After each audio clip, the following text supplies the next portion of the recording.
Good evening, everyone, and welcome to Mercy Kill. This is episode 48, 6 V's in a row, or VVVVVV. I don't know how many I said, but you get my gist.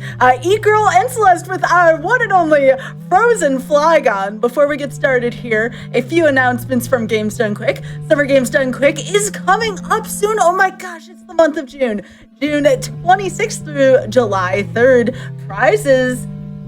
Submissions are now open. Go to GamesDoneQuick.com for more information. Flame Fatale will be having its next all-women speedrunning event, Flame Fatale, in late August, so be sure to keep an eye out for that. Type !FF in Twitch chat or go to GamesDoneQuick.com/Flame Fatale for more information. And with that being said, Court, it is so awesome to have you here. How are you doing? Hi, Sky. I'm doing fantastically on this first day of June. How are you?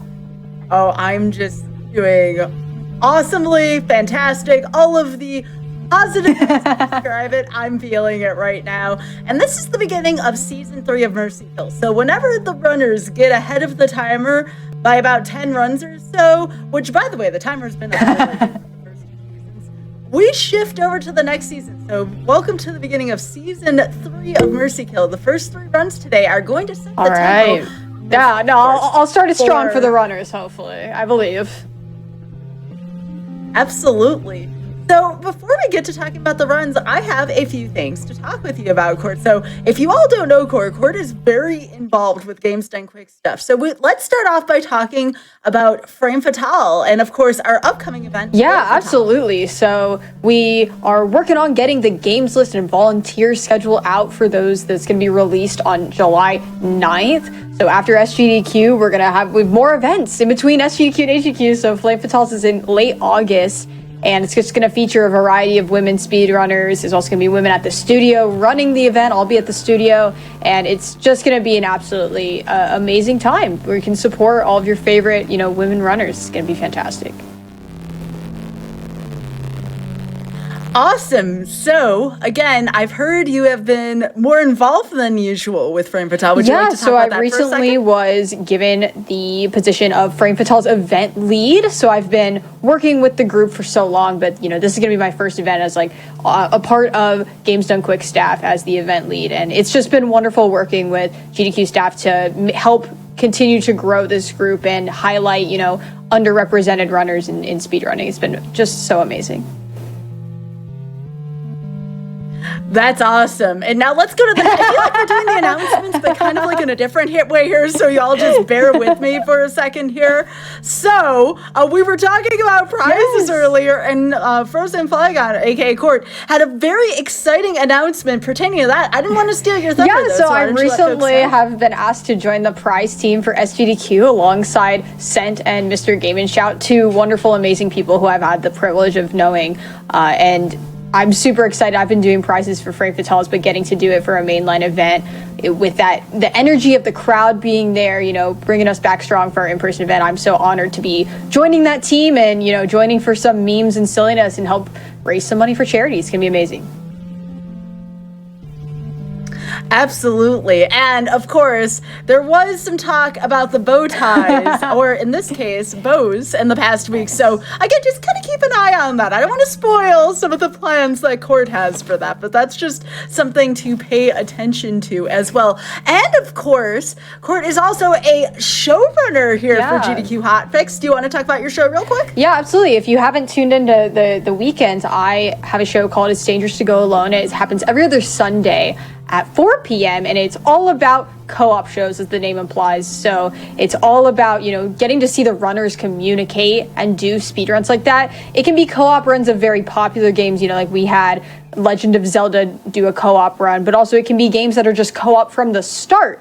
And that's been just so much fun to see the communication between the runners. I think it's a really unique genre of speedruns. And so you can do !dangerous in the chat and you can get more information about that show. Wow, just so many awesome positive things going on for you in GDQ. And I want to thank you again for all of the wonderful work that you do for GDQ Court. Aw, thank you so much, Sky. And you're just a wonderful showrunner, and thank you for having me again. Absolutely. So let's talk a little bit about the 3 games here before we get started. Any of them that you're feeling nervous about, perchance? So I definitely think that between V and Eat Girl, they're both very technical runs. And there's a chance in V that I get lost on the overworld. That's something that might happen. And then there's a chance in Eat Girl, if y'all haven't seen that game before, there's a little monster called Greg. And he can be very unpredictable. And I haven't played or practiced this game in a while, obviously. So I think Eat Girl might be a little bit spicy. We'll see how the cycles turn out and if Greg's feeling nice or feeling naughty today. Awesome. Any backup strats you plan on using in order to maybe defeat the timer today? I would say I'm definitely going to be less aggressive than I typically am in V and Celeste specifically, because especially in Farewell, there's a lot of really difficult strats that you can do, but since I haven't played Farewell since last February, I'm definitely just going to be trying to get through some of those longer rooms instead of going for really intense time save that's possible at the really high level. Absolutely. Well, I am looking forward to watching you just absolutely crush it in these games. Are you ready to go? Yeah, I think I'm ready to start with V. Also, spoilers, if you haven't seen this game or heard this game, the music is just fantastic. You're gonna love it. All right, well, for this first game again, and yes, I did offer an opportunity to add more time again, just to let folks know I'm generous. I don't remove time, I only add time. The estimate for this will be 20 minutes for you, Court. Yep. On your count, let's go. Have fun. All right, let's do this. We're gonna get started in 3, 2, 1, and go. All right, so this is a really awesome indie game. It's a platformer. So the first thing that we're gonna do is skip the entirety of the first level. This is a glitched category. You can reset at any time by hitting the R button. So I'm just gonna do that and get back to the hub. So here we go. So now we can just go to whatever level we want. Typically you have to go to Space Station 1 and do a little bit of a tutorial. We're gonna say nah. We're gonna actually go to Space Station 2, which is probably the hardest level in this category. So starting off with it is kind of nice because you just kind of get it out of the way. The overworld is kind of difficult to traverse. This game both has vertical and horizontal screen wrap on the overworld, so you'll just kind of cycle continuously. But I have a bit of a path I like to use to get to SS2. So here we are, and the music changes every time you get into a new zone. SS2 is it doesn't really have a gimmick like a lot of the other levels. It just has pretty precise platforming and movement that you have to do. Trinkets are optional in this category. This is no out of bounds, but getting that trinket is actually faster than not. So we snag it. And so checkpoints in this game, you can see those little C's. If you die, you will go back to, oops, I did not mean to do that. You'll go back to the checkpoint, and so you have to actually pick them up yourself. It's not like Celeste where if you enter a new screen, it's automatically a checkpoint. So skipping checkpoints is sometimes a speed strat that you'll do. I'm gonna be, again, being a bit more safe, getting some checkpoints here. Have you played this game, Sky? Do you like this game? I've seen it before. I don't remember the word lies showing up. Yeah, you got truth and lies over here. It's pretty funny. We have, and as you can see, there's the names of all the levels at the bottom. So there's some funny ones in here. The names of all of these screens were actually named by Bennett Foddy. Fun fact. Also, the music is so good in this game. It's absolutely incredible. I listen to the V soundtrack all the time. It's so good. We were talking during the pre-show, Court. Do y'all believe this was from 2010? I'm like, are you serious? I remember when this came out. Yeah, this game is just such a classic. Such a classic. I highly recommend playing it if you haven't before. It's only $5 on Steam or something, and it is if you're a fan of platformers, it's so stellar. It really holds up. All right. So how is this feeling so far for you? You look to be doing pretty good overall. Oh my gosh, are those bow ties that attack you? Yeah, they are. Oh my gosh. I love this game. This is one of those games that I really grinded down. I worked really hard on getting my PB, getting that sub 13. And so it feels like a lot of the muscle memory is kind of coming back to me in a way. So that's really nice. And that's SS2. Wow. Yeah, very dynamic start to the run because it's really fast paced. We're going to be heading into Warp Zone now. Different people do different routes between the levels. It doesn't change too much. We're going to be heading to Warp Zone. Warp Zone is a bit far away, and my overworld movement is something that I am not the greatest at in this game, because you can kind of do individual level runs, and I do a lot of IL practice, but oh shoot, we got to go up. As you can see, the overworld's a bit precarious. I'm trying to go up here. All right, there we go. So when you played this casually, did you have to draw a map of this overworld? Because I feel like I'd get very lost in here. So we're not opening up the map because I don't really need it, but there is one that fills in as you traverse throughout the stage. So okay, from a casual perspective, you can look at the map, and the game even gives you like signals of where you should investigate. So you'll kind of go close to investigate, like Warp Zone, for example. I'm just not opening the map because I have the muscle memory of where to go.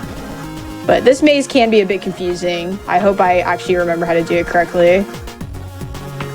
Well, that's just part of the Mercy Kill experience, exactly, 100%. All right, we went the right way. GG. And now we're into Warp Zone. So as you can tell kind of by the name, Warp Zone's gimmick is it has screen wrap, and you have to figure out how to get out of each screen, and it's really fun. I'm just gonna take the slow route here. You can do a little bit of a shortcut, but I'm a scaredy cat right now. I love how that room was called As You Like It. Yeah. There are some sassy room names, especially coming up at the end of this. I love the room names. They're hilarious. This game just has like such good humor. And so if you've never seen this game before, basically the lore that we've skipped is that all of our space mates have been lost and we have to recover them. So at the end of every stage, that's why we're finding our crewmates. This room is so mean. I hate this room. I was never good at this room anyway. There we go. There we go. We got some booze. Ooh. Got some Pac-Mans. I don't know why they're here. This is just it's an Eat Girl reference. Don't worry. Warp Zone There's is a lot of references. Yeah. Wow. It's really fun. This Warp Zone, especially this end, is like you can get this so clean and so fast if you're really on your game here. So this one's called I Love You. And you'll see what the next screen's called. So that's why I have to kill you. It's a pair. So we got the heart and the heartbreak room. And that's Warp Zone. Very, very fun segment. Can be easy to get into some death loops on. That was pretty solid. That was beyond solid. I mean, I blinked and that level was over. Yeah, that looked very difficult. It's a tough one, but it's really fun. You can practice time trials of these levels, and so a lot of what I would do to prepare for full game runs is just kind of sit down and do time trials.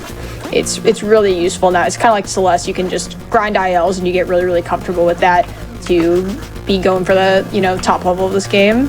Oh, now we're going to the tower.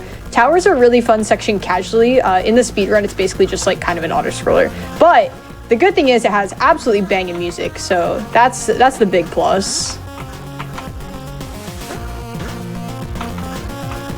And so tower's a really, really cool one. Basically, we have to be doing these platforming things while the screen is moving. And there's not much you can optimize here. There's a few death warps. I'll go for a few of them just to kind of showcase them. Because when you die here, the screen will scroll. If you activate a checkpoint towards the top of the screen and then die, it'll actually scroll upwards and go a bit faster. It's hard to do all of the death warps optimally, but there's a few in here that are, pretty easy. Tower has a lot of people's favorite music. I'm a big lab fan. Once we get to lab, we'll point it out. But yeah, you'll see I'm gonna try and do a death warp here where I get onto it and then die to the spikes and the screen scrolls and it's actually faster. Pretty cool. Oh, wow. Yeah. And so you can do it again here. That was a close one. That was a close one. If you can see, I didn't mean to actually showcase that, but if you go too close to the top of the screen and there's not a platform, the spikes will come out and get you, so. Tower's really fun. Really cool segment of the game. Dun, dun, dun, dun. And the music's just so catchy.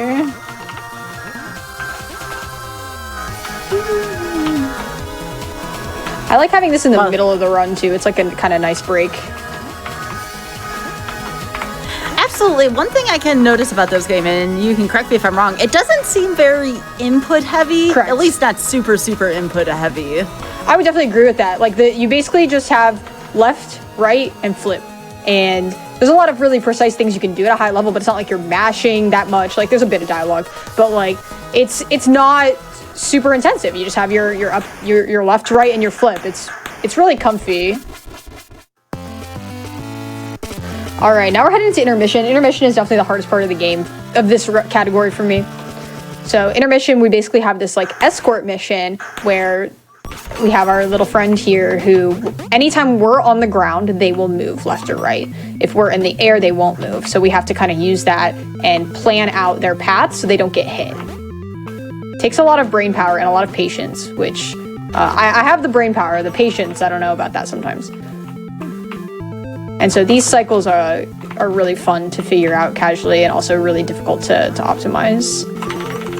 Now stay close to me, but not too close.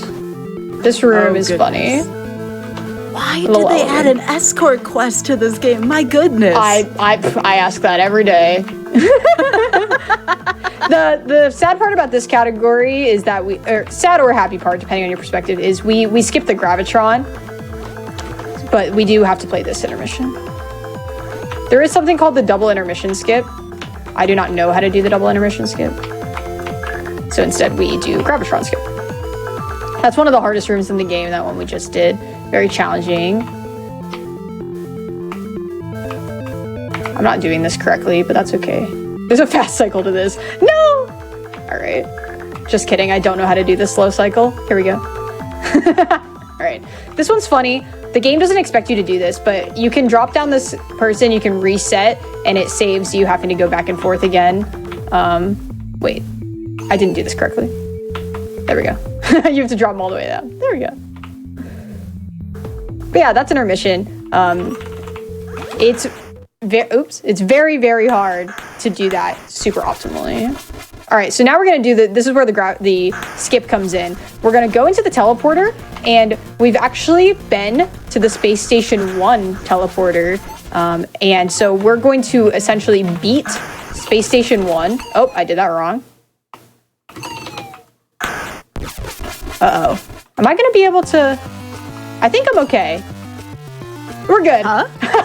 I did not do that skip correctly, but we didn't soft lock the game. You can soft lock the game there. That's the most important thing. So I've rescued a crew member, as you can see. I've beaten Space Station 1. The game needs you to actually beat all of the levels. So we talked about at the beginning that I skipped the tutorial. So there we just went back into the teleporter and tricked the game into thinking we completed the tutorial.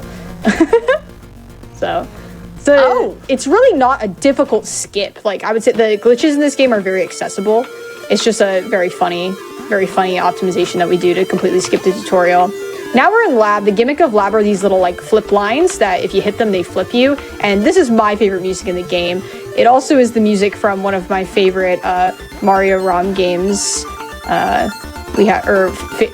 Favorite Mario fan games. It's called White Moth Lair in Quickie Worlds. Has this music and it's so good. So lab is really, really fun. No! Spikies, be nice to me. I also love the colors inversion here of everything being black, and then the spikes are like the different colors. It's such a cool neon effect. Oh, okay. I didn't die somehow. That was good. Yeah, this is my favorite song in the game, and probably my favorite section. Hi, Vermilion. How's it going?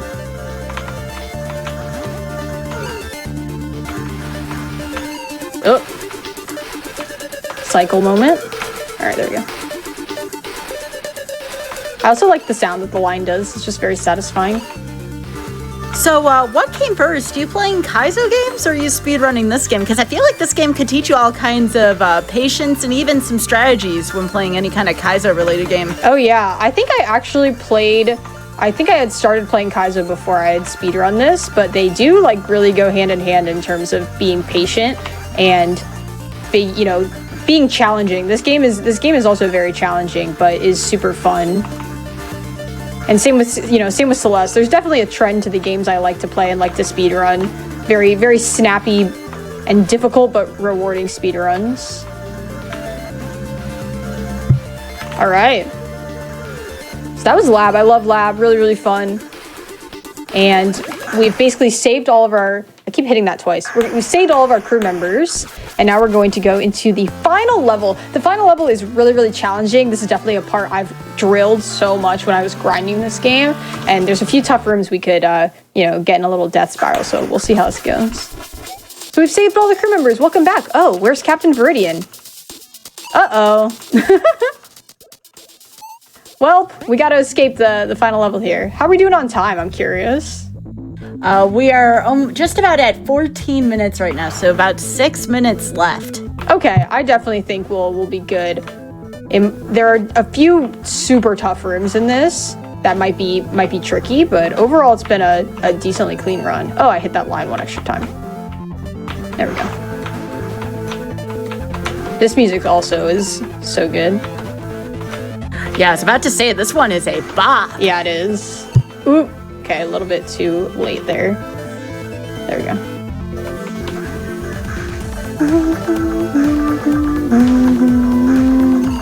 No. All right, flipped a bit late. There we go. Okay. Oh my gosh. These two screens are incredibly challenging. So I gotta be careful to time when to go across. There we go. One of the scariest screens. Oh my gosh. That one's brutal. So we're gonna purposely reset over here. And now it's party time. Here we go. This is Time Slip. Welcome to Time Slip, one of the worst rooms in the entire game. You have a conveyor going backwards and then this tight cycle. All right, that went pretty well. We're gonna do something called a line clip, where I'm just gonna mash and try and clip through this line. There we go. Oh, that's cool. Yeah, I like that. You can do a few line clips throughout.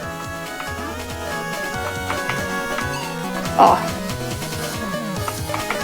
There we go. So these are like remixed screens that we've seen from the previous levels and a combination of all the different mechanics. So here we are like back in Tower. And it's called the Panic Room, which is so accurate when you're on PB pace. These couple of rooms make you panic. All right, the final challenge. This is a screen that has killed many of my runs. There's a lot of things going on here, especially getting out of this one. All right, that was good. Oh, all right, that's fine, that's fine. And V.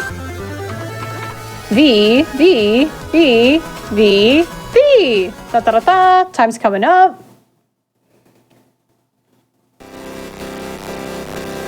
And time. 16:24. Congratulations. All right. That was actually really good. That felt really great. That was only 45 deaths. I feel like it's really funny. It's one of those games that comes back to you because I played it so much and really grinded it out that even though I haven't played it in a while, I still just instinctively remember a ton of it. So that went better. I was predicting closer to an 18. So that was awesome. Wow. That was really impressive to watch. Thank you. I mean, my jaw's just on the floor right now. I forgot how difficult this game was until I saw you starting to go through these rooms, and I'm like, oh my gosh. And now we're reunited with our crewmates, and everyone's so happy. And we get to see the victory music. And everyone's running around the spaceship. We're gonna find our way home. Let's go. Yay! So yeah, this game is fantastic. I highly recommend it. The music is great. There's also more, like 100%. You get all the trinkets. So there's like additional challenges that are really fun. And look, we're gonna see who was playing the music the whole time. Aww. I love this art. It's so cute. And the screen just makes you want to dance. This looks like a band poster. Yay! Like, yes, exactly. Please. So here's the crew all playing your favorite tunes. So cute. I love the keyboard. So yeah, I really hope you all enjoyed that run. I had so much fun picking it back up again, getting to play it for you all today. Yay! All right, awesome. Well, we do still have plenty of more Mercy Kill coming up. Coming up next, Core will be running Eat Girl, followed by the Celeste True Ending. But before we do that here, real quick, for GDQ, remember that your subs, gift subs, Prime Gaming subs, and bits help support our weekly hotfix content. Please consider supporting our daily content starting weekdays at 7 p.m. Eastern and weekends at 1 p.m. Eastern if you enjoy these hotfix shows. And also, GameStone Quick Highlights is a channel that features highlights of our GDQ hotfix shows. Use !highlights command to learn more about our highlights. And with that, be sure to stay hydrated, stretch. I'll be right back with Mercy Kill. Hello everyone and welcome back to Mercy Kill. I am joined here by the one and only Frozen Flygon, and this is Eat Girl. So, first of all, I would like to congratulate you on having the first victory of Season 3 over the timer court. We did it. That was awesome. But we were talking during the break, I actually have never heard of this game outside of you running it. So would you like to discuss what it is before we get started? Yeah, absolutely. So Eat Girl is supposed to be a joke on Pac-Man. So we have a character that's gonna eat pellets so we can progress through the game. Unlike Pac-Man, it's not like an endless game. There are different levels with different challenges and obstacles. So we're gonna eat the blue pellets and then the pink pellets and then the yellow, and they show up in different places in each level. So, and for all standard levels, we're gonna complete 24 levels. That's everything accessible in the pre-game. There's like a handful of bonus levels that you do at 100%, but we're not gonna be checking those out. So it's a very simple game that has a lot of depth in terms of speed running, and this was in the BLM itch bundle, so a lot of people might already have this game and didn't know it, and it's a really fun one. Highly recommend playing it. Wow, I am really looking forward to it. So I want to remind folks really quickly before we get started on this game, please give Frozen Flygon a follow if you have not already. For folks watching on YouTube, especially that do not have the link in the chat currently, that is twitch.tv/FrozenFlygon. All one word, please. You will not be disappointed. Please be sure to check out Court Show as well here on GDQ Hotfix. But without further ado, let's get going. I want to see it, girl. I've never seen this game before in action. I'm looking forward to it. Yeah, this is gonna be awesome. So here we go. I think if I hit play that it'll go. So I'm just gonna count down in 3, 2, 1. Oh, never mind. 3. I'm sorry, Rusher. 3, 2, 1, and go for real this time. Good luck and have fun. No. Okay, this is cute. Yeah. Okay, I'm already So liking this. basically, you can see I have this character, and we're entering the different levels, and we're gonna be eating the pack dots. So this character gains speed as long as you don't bonk into any corners, and as long as you don't do like a complete 180 in terms of direction. So that's why you're gonna see me moving like I am. I want to just be keeping my we like to call it P speed, Mario reference here, and that allows us to go as fast as possible. And those little ghosts are called Smish, and typically I want to pause the game and quit out, but the animation was already going, so not going to worry about it too much. But so as you can see, I have P speed on the overworld. That allows me to break these boxes, and I'm going to be doing these levels in a specific order just because that's, we've timed it to be as fast as possible. So we have these worms. These worms kind of go in a set pattern, but they're not completely predictable. And so you haven't seen me die yet, but if I die, you have to restart the level from the blue dots. So I'm basically just trying to get all of these as fast as possible without getting owned by these little worms. And the important thing here is I need to get my P speed to be able to break these boxes, but the worms are kind of getting in my way, so I gotta be careful. I also have the ability to stop if I press the J button, and that actually still keeps my P speed, so that's a technique I can use to break into here. Oh, I lost it again. I don't know why, and I can't unsee it, but it looks like you're playing as a book. Yeah, it looks like a little book. Yeah, it's like a cute book. So that's the joke. Instead of Pac-Man, we just have this little character that's called Eat Girl. I forget, what button do I have on pause? N. Okay, I'm actually going to show you all the speed tech of getting into the portal. The portal grows as long as once you get into the portal, so then we just return to map, and that's faster than watching the animation go. Obviously, a big part of this run is menuing quickly. I'm a little out of practice with the menuing, so. Here we go. There's certain levels that have RNG and certain levels that don't have RNG. This is definitely one of them. The any % run, we try and basically route out as many RNG levels as possible. But for all standard levels, we got to do them all anyway. So these are called, we like to call them Greglings. And they're just little ghosties that sometimes like to get in our way. Okay. They're very fast, as you can see. And once you get into the portal, you've considered beating the level. You can see how it turned green. So that's why we're able to kind of quit out. There's a lot of really fun enemy names in this. What are these called? Oh no, I'm forgetting the name of these, but these little suns shoot out electricity, but they also, if you get too close to them, do that. They cause like a little bit of a supernova. So very cool enemy. You ever like play a video game? You can't remember the enemy's formal name and you just start making up names for enemies? Oh yeah, 100%. Well, the funny thing is we as speedrunners like gave all these enemies names, and then the dev found our speedrunning Discord and was like, wait, do y'all speedrun this game? We're like, yeah, it's a fun game. They're like, oh, okay, cool. Here's like the source code. You want to know how things work? And we're like, yeah, we do. So there's a few things, like we as the community named things one way and Tessalode named them other ways. So sometimes we call them both, which is very fun. There's little enemies later on that look like thwimps. So we always called them thwimps, but they're actually called smish, for example.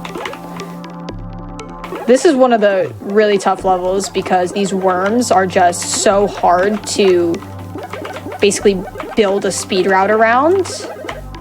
I've actually done pretty good. I haven't died to too much yet, which is good. I assume much like Pac-Man, it's one hit Yep, KO. exactly. So if I get hit by something, I have to go back to blue, the very beginning of the level. So that makes it a little bit hard to recover sometimes. Oh, they're called Gordos. You're right. They're called, the little sun things are called Gordos. They're so cute. All right, so now we have flippers. So flippers basically just go to the end until they hit a wall and then they change directions. Very cool enemy. So I'm basically just trying to time when I go to avoid the flippers and go as fast as possible. At a very, very high... Oh, so there we go. Got hit, and there we go. I have to redo the level. Very dramatic. Yeah, our poor book friend. I know. I was doing so well. You still are. This looks hard. It is. Especially the levels with the cycles like this, and going safe versus doing like some really amazing cycles. Toho is like the top level runner of this game. Did it at GDQ one time, and he is just so amazing at finding the best cycles for things. It's absolutely incredible if you watch his runs. It's such a high level. And overworld movement is actually a pretty big part of doing this run as well. Keeping your P-speed throughout between the levels, going optimally. So this is the first level the game actually requires you to use the stop button. As you can see, it's telling me, oh, you have to use J to stop. So you can't just like keep going. You have to actually stop your character and then resume motion to kind of beat these worms. And at a very fast level, you can like skip that cycle, but we're just gonna, keep it safe. And you might be saying like, what are those silver crates for? So that's post-game. In the post-game, you get what we call Blue Flame, and Blue Flame allows you to break silver crates. So that's required for 100%, but not for all standard levels. Do you have a 100% time? I have done 100% before. It's not a very good time. I didn't really run it that well because it's very punishing taking the Blue Flame between levels. All standard levels was like my big category that I really enjoyed and ran at a handful of marathons. Oop. Accidentally turned around there. Micro Life has like an amazing cycle if you do it right. So I'm gonna try and emulate it. Oh, a little slow there. Does everything move the same way at the same time, or is it RNG? How does that work in this game? This level is completely deterministic, so the flippers and the worms will always move in the same direction. The Greglings that we saw, the little ghosts, are always RNG. They'll choose to turn at an intersection in one direction or the other. So it really depends on the enemy itself. And so we kind of build our strategies, based around that. So certain levels are more reaction based and certain levels are more just, you can lock into a really fast cycle. Allows for a nice variety, though, of gameplay. Sometimes it's fixed and you have a route, and other times you don't. It's so really interesting. Fun. It's really fun. So here you see the cool thing that the Gordos can do, that when they explode, they actually break all of these brown boxes for you. So that's pretty fun. Very interesting use of the Gordo mechanic here. And you gotta be careful because they can shoot down your line of sight. And you gotta wait for the portal to, like, come out to where you can actually go in it. Which is really funny. I assume you've had that death or even clutch save where, like, the portal's right there and you've had the tie on one end or the other. Oh yeah. You know what I mean? Yeah. Where you get saved. Oh, here's Greg. Hi, Greg. Say hi to Greg, everyone. Greg is here. So, that is the stuff of nightmares. What? Yeah. So that chomp sound, you'll remember that for the next couple of days, won't you? Oh my goodness. Okay, that's really scary. I'm not gonna lie. It is. That is. Yeah. So here's Greg. Greg is, we've been told, is not RNG, but it's basically impossible to manipulate. And so there are 3 levels with Greg that we'll be seeing. Greg is here. So Greg is kind of like the mascot of this game. All right, we got Highway. This is the first we're going to be seeing of these portals. So the really cool thing about these portals is that both you and enemies can go in these portals. So we use that to our advantage. I'm always going to try and travel in the same direction as the obstacles to make sure we don't, like, get a head-on collision, because that would be bad. But the thing is, we can also, like, go fast like this. And that was a really good highway. Very, very cool. So for all standard levels, we got to do all of these. For any percent, you would, like, pick the left side or the right side. And it depends on, like, your comfort level. This level is, like, very, pretty deterministic. So a lot of people will choose to do this one instead of the one on the right, for example. You only have to beat a certain amount of levels to, like, any percent the game. But then there's different stages of, like, you can beat. If you beat all of the all standard levels, you get kind of one reward. If you 100% the game, you get a different reward. So it's super fun. You played this casually your first time. After you saw Greg the first time, were you looking for Greg in, like, all the other levels? Yeah. I was like, yeah, because I'm doing that. I'm like, what's happening? Where is he? Just kind of have the big eyes looking for, all right, where is Greg? I don't like them. So this level is hilarious. As you can see, there are warps on the sides here. So if you get one of these ghosties going, it doesn't stop. That lad's just gonna keep rolling. And it's kind of advantageous to do that. It's not advantageous to have them going in opposite directions. But if you can get one going, that means, it's not gonna be random anymore. We always know where its position is. So it's kind of funny to make the ghost just continuously go into the portal over and over again. I'm totally dead.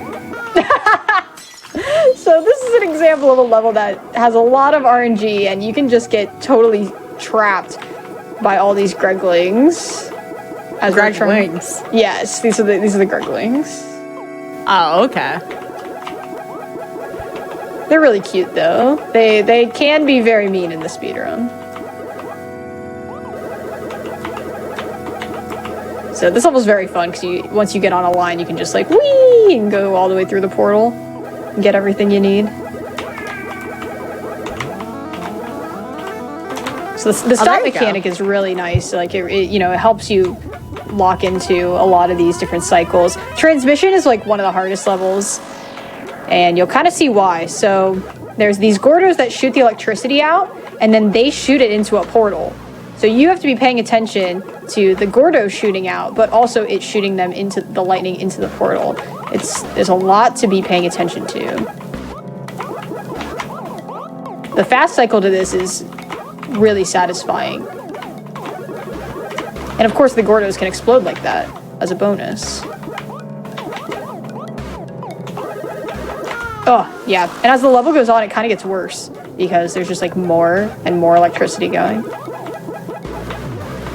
This is a satisfying game to watch, and I bet you it's equally as satisfying to play. It is. It's really, really fun to play when you beat the, and it's a very quick reset. You screw up, you've learned something, you try again. It's a really fun play, both casually and to speedrun it. Oh, I missed that dot. That's unfortunate. Oh, we're good. Okay, everything's fine. Once that lightning passes, we'll go here. So the tricky part is we need to go over to where those Gordos are. Okay. Because the Gordo can explode like that. And we just have a few more yellows to get. Gotta be careful of them coming from the left side and the right side.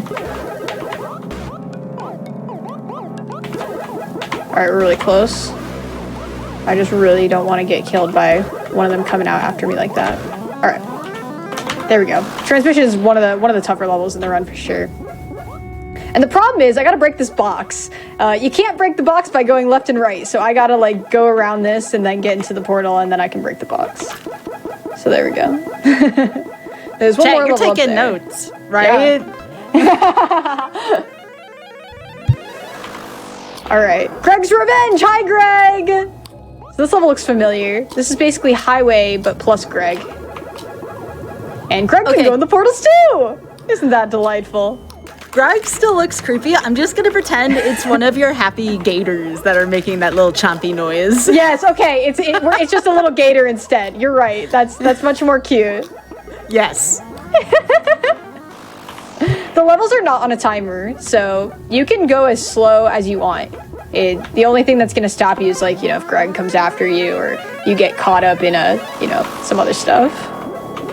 So here come the Smish. I absolutely adore them. Look at these cutie pies. They're so adorable. They just look like little thwimps from Mario.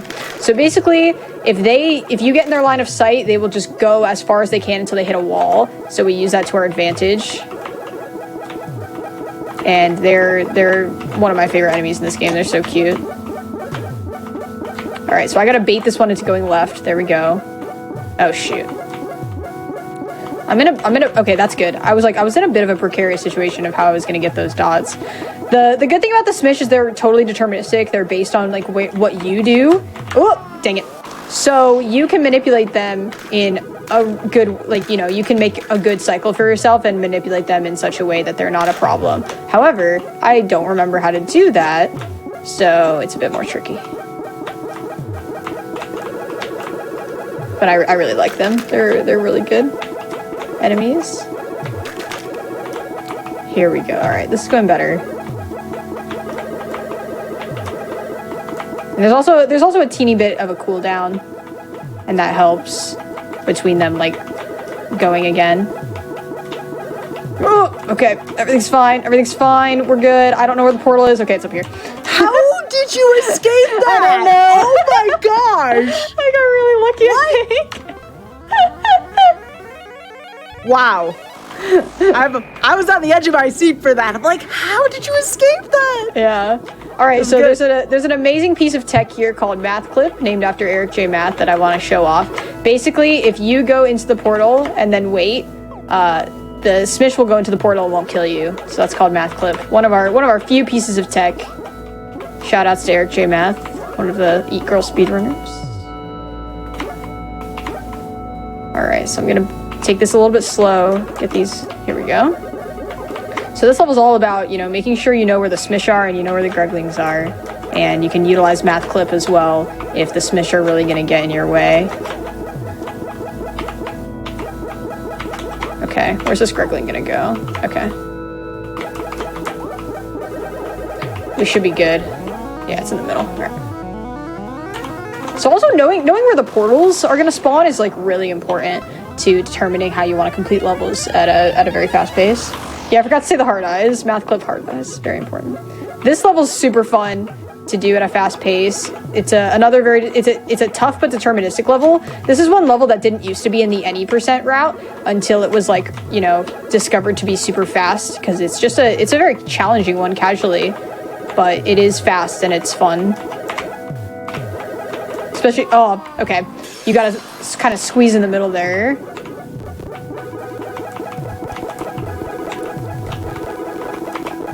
Also, I just really like the visuals of this game. I think it's super interesting how it looks. It's just a very cool game. I don't know why the Smish didn't go there, but all right. It's another game where I'm on the edge of my seat here. I'm really enjoying this court.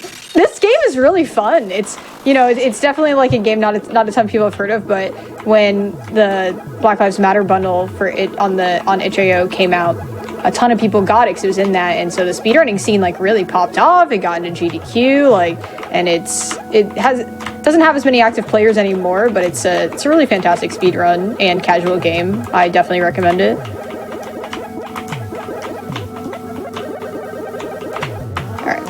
That level's tricky, but really fun.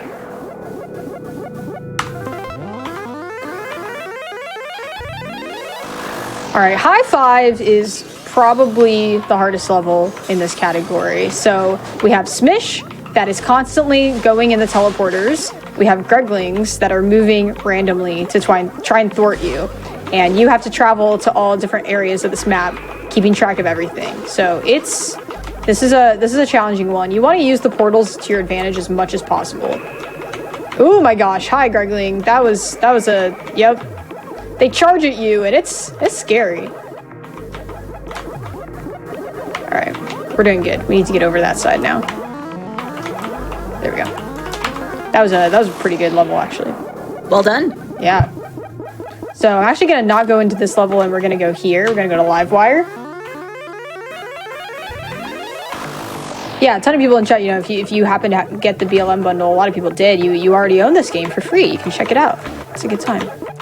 Livewire is super cool. Basically, what we want to do is free the Gordos, even though it's more dangerous to do so because it's faster. We want to free them and then pick up the pink dots, all while keeping track of the flippers. The Gordos being mobile is very dangerous because not only can they do the supernova attack we just saw, they can shoot the lightning down the lanes, and you can just be on a lane and get totally owned by a Gordo. So this is an intense level for sure. You wanna have a good path going through here. All right, so that was good. We just got to get back to the portal now. And you can die after you get if you get all of the things and then die before you get to the portal, you have to restart the level. So, all right, Mobius.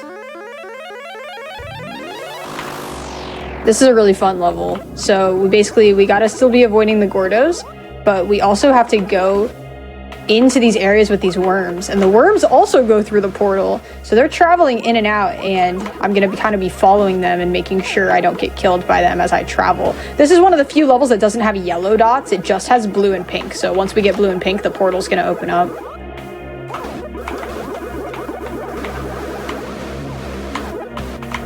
No, it's just Mobius. Don't worry. Oh no! Oh, the Gordo got me. That was heartbreaking. Oh, I disagree with that. I know. I had one dot left, and the Gordo sniped me. It touched your baby toe. I know. That was not nice. 5 minutes, by the way. 5 minutes. Okay. I think we're doing pretty okay. We're in the bottom right quadrant of the map, which is where we want to be. The problem is, we kind of have to retrace our steps. Hi, Gordo. We have to retrace our steps a little bit because we went through the portal. So we have a little bit of overworld backtracking to do. That's going to take up a bit of time. I really want to show the escape, so I hope we can at least get to the escape level. This is one of the more challenging ones for sure, especially because I haven't practiced it in a little bit. The cycles on this one are tough. Okay, I remembered to actually stop that time, so that was good. Okay. As long as the Gordo, I'm gonna pay closer attention to the lightning. But the problem is, there's the two worms in the middle that I have to keep track of. This is where the stop, you can see the stop mechanic is like critically important. Okay, cool, we got out of there. You got 2 portals on that one? Yeah. So that's really nice. Sometimes the game gives you a handful of them. For some of the ones where it's like a much bigger map. Because you could do it in either order. Oh, I didn't mean to re-enter highway. So yeah, you can see we're kind of backtracking a little bit, but we're doing good. We have a few more levels to go. And the fun thing is, you know, you can do a lot of these in any order. The game like forces you to complete some before you access new areas to kind of keep it in, you know, the more difficult ones get harder. So this is late arrival. And you might be wondering, why am I hearing the crunching noises? I don't see Greg. What's going on here? Oh, hello! There he is! How's it going? This is our last Greg appearance of this category, and he can be mean sometimes in this level. As you can see, he's trying to protect those yellow dots over there. Alright, so you have to stall. As you can see, the portal's not actually in an area you can access it. And this Smish is in a really bad spot, so I'm gonna try and bait the Smish and get in the portal. There we go. There we go. That was very clutch. Well done. It's a spicy ending for sure. All right, we got marching ants. Whew, this is the hardest level of the whole thing. Here we go. Go for it. What are we gonna? Did you have a question or something? I still hear the crunching even when Greg isn't on the screen now, and it's very creepy to me. I also lied. Greg is here too, so I forgot. That would typically be the late arrival would be the last any percent level you see, Greg. We skip marching ants in any percent, but all standard levels, we get this beauty of a level. This is really the make or break of the category, and it's right at the end. Isn't that nice? Is this the final level? Yes. We have marching ants, and then we have escape. And escape is just like the end of the game. It's not necessarily a level. The game doesn't count it as like its own exit, really. So the tough part about this, as you can see, I kind of just got stuck. And occasionally that happens because of how Greg's movement works. You will just get stuck behind an ant. So you want to be moving quickly because it's actually easier to dodge Greg the faster that you're moving. Because he'll kind of just swing and miss you. If you're going slow, he'll just kind of sometimes trap you. So this is a really tense level. Because, you know, you gotta redo the whole thing. And here you go! You gotta get the dots on the inside of this path. This is the part that really makes it so difficult. You gotta decide when you're gonna go for the inside path and when you're gonna go for the outside. And we're getting real close to the end here, Greg. Please be nice.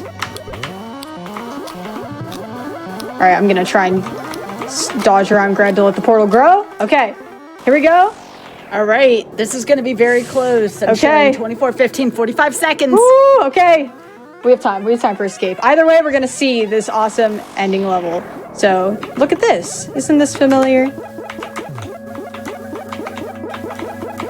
All right. So now we've got escape. So we basically just have to get all of these dots. This is such a cool ending to this. You just want to try and keep P-speed as much as possible. 20 seconds. Woo! Okay, it's gonna be tight. Oh, I lost P-speed there. 10, Ooh. 9, 8, 7, 6, 5, 4, 3, 2, 1. No! Oh, man. Because look, here's the end portal. The end portal is right here, and that would have been time. Gosh, that was by about 10 seconds. That was so close. Oh, the timer got me on that. Well, it was a good estimate because that was the closest we could have got.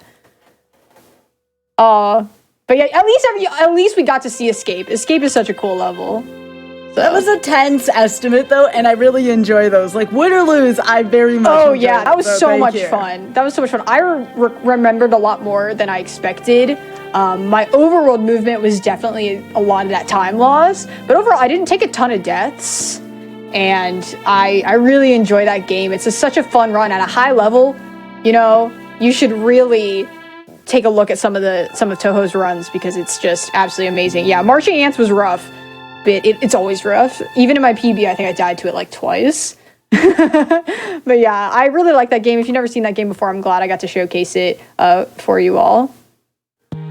Wow, well, thank you for showcasing that. That was awesome. And again, GG on that. That was a really, really, really, really good demo / speedrun / oh my gosh, like that was so close. I love it. I love that we got to the last level and we got to we got there. It was just so tight. That's what makes this really fun. So yeah, that is true. So now we are 1-1 heading into our third game of the evening on Mercy Kill, and that is going to be Celeste. So really quickly here, please remember that your subs, gift subs, Prime Gaming subs, and bits help support weekly hotfix content. Please consider supporting our daily content starting weekdays at 7 p.m. Eastern and weekends at 1 p.m. Eastern if you enjoy these hotfix shows. Also, if you do enjoy these hotfix shows, please give Frozen Flagon a follow. That is twitch.tv/FrozenFlagon, all one word. And check out It's Dangerous to Go Alone, which is Court's GDQ Hotfix show. So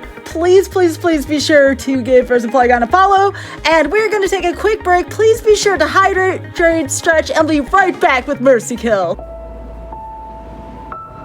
Welcome back to Mercy Kill. I'm joined here by Frozen Flagon, and this is Celeste True Ending. Oh my goodness, I'm really happy you decided to run this category in particular. Would you like to talk about what True Ending does as a category for folks who may not be familiar with Celeste?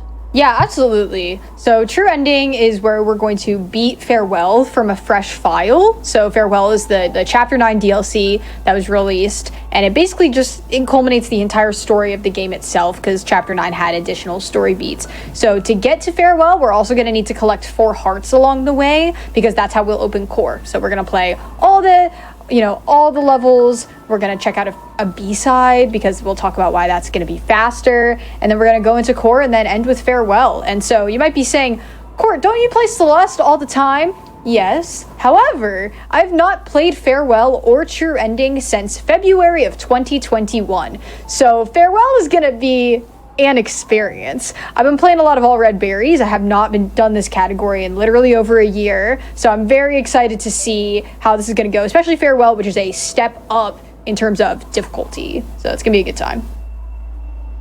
All right, sounds good. I am looking forward to this. Celeste is always a great time on your count, Court. Good luck. Absolutely. So we'll get going in 3, 2, 1, go. So basically, you can call, I like to sometimes describe True Ending as spicy any % because we're basically just going to go through and, go all the way to Summit. We're just picking up a few extra things along the way. We're going to be picking up some hearts. So a little bit of the routing is different, but otherwise, and then we just play some extra levels at the end. And I absolutely love this game. You'll see me bouncing around. Prologue, you can't dash, so we're just jumping as much as possible because it's a bit faster. Yeah, I love this game. This was my first speed run. It's my longest lasting speed run. I haven't set this game down yet. There's so many different categories. The community is amazing. I play a lot of custom maps. I've made my own custom map, and this is really my home in speed running. So as you can see, I was going for an ARB strat. We're gonna not do that. It's very funny. I would say most people, when you start playing this game, you just play a lot of any %. So you'll autopilot into any %, but I've been playing so much ARB, I gotta stop myself from autopiloting to ARB. Would you say this is your favorite category to play overall? I would say it definitely used to be. Like Farewell itself and True Ending was like probably my main thing that I did in Celeste. The problem is my favorite changes all the time. So right now I'm really into All Red Berries and learning All Red Berries runs, but True Ending and Farewell definitely was like probably the most I've grinded out in a category. So it's definitely up there for a category that's super special to me. Farewell is really special.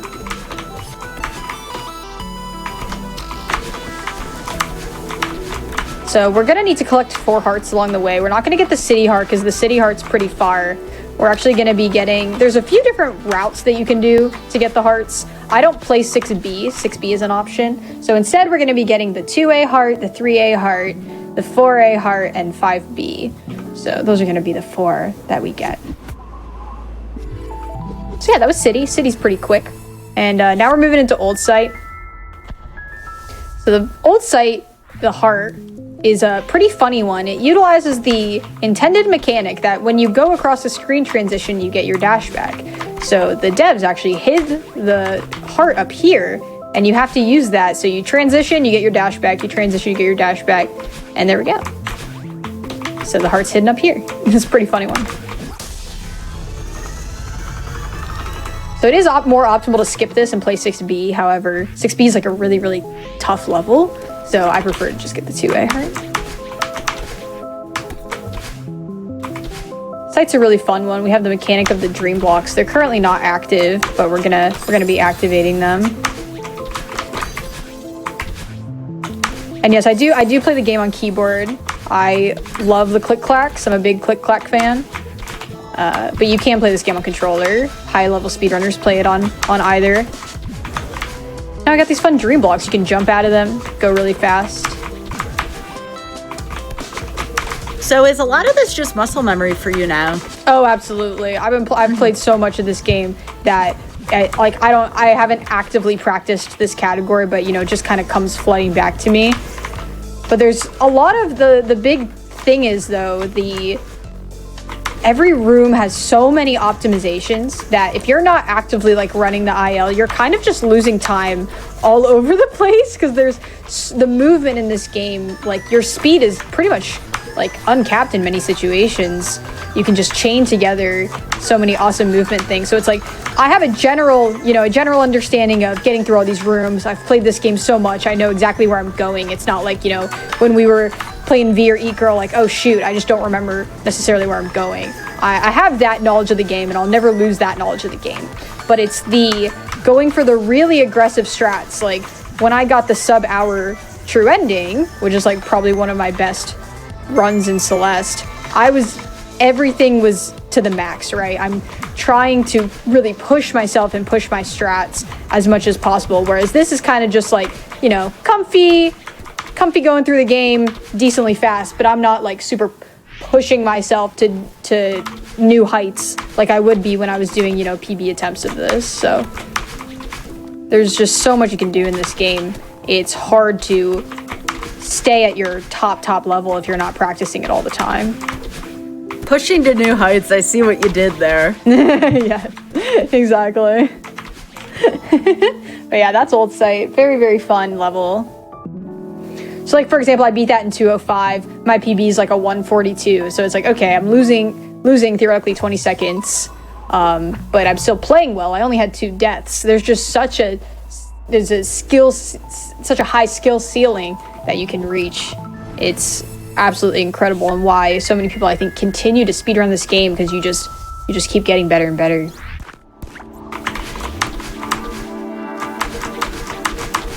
And there's so many amazing categories too, and more keep getting added all the time, so you can always find something that works for you. If you really like the B sides, you know, there's Benny %.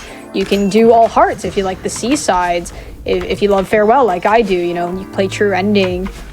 There's so many awesome categories, and there's also custom maps you can play in speedrun. Like, you know, I had the privilege of getting to speedrun Glyph at an SGDQ, and that was just so amazing to get to showcase the wonderful work the modding community does as well. And the modding and speedrunning communities are extremely close.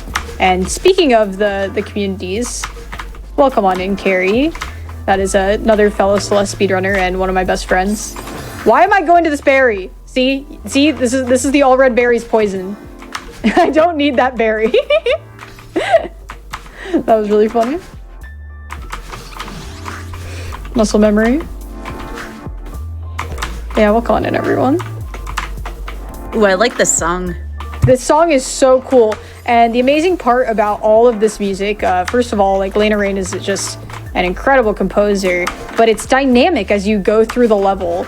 So depending on where you are, it'll start changing. So once we get into Huge Mess, which is kind of the next checkpoint, it's gonna start developing and changing as you go through it, and it's so cool.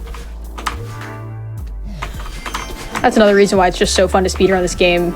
The amount of detail that was put into it, and I love the soundtrack so much.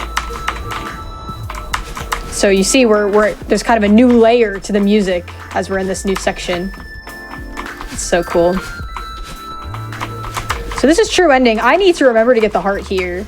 So I'm gonna go for the heart order and show you all a really cool skip.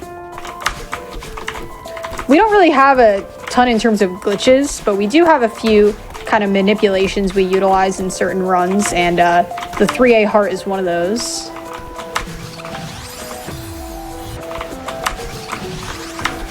It's very, very cool. So Huge Mess is really interesting in that you can complete it in any order you would like to. And so for this category, I'm going to showcase why we do this direction. I don't need that berry. we're gonna hit the switch and we're actually gonna go backwards. And you're like, what the heck? What are you doing? But this is where the heart's hidden. In each level, there's a hidden heart and a hidden cassette. The cassette unlocks the B-sides, but the heart unlocks different heart gates, such as Core. Core has a 4 heart gate. Oh, I need to get up there. There we go. So there's this heart over here, and you're like, oh, that's cool. So you can come up here if you put your spawn point like that. And then you get the heart. I'm gonna reset, and Madeline warps to the top. Whoops. So what happened there is that the devs were not expecting you to re-enter that room, so there's not a spawn point to re-enter from that side. So instead, you just re-enter from the top. It's great. And you skip talking to Oshiro once. So, funny spawn manipulation there. It always makes me wonder how things like that are discovered.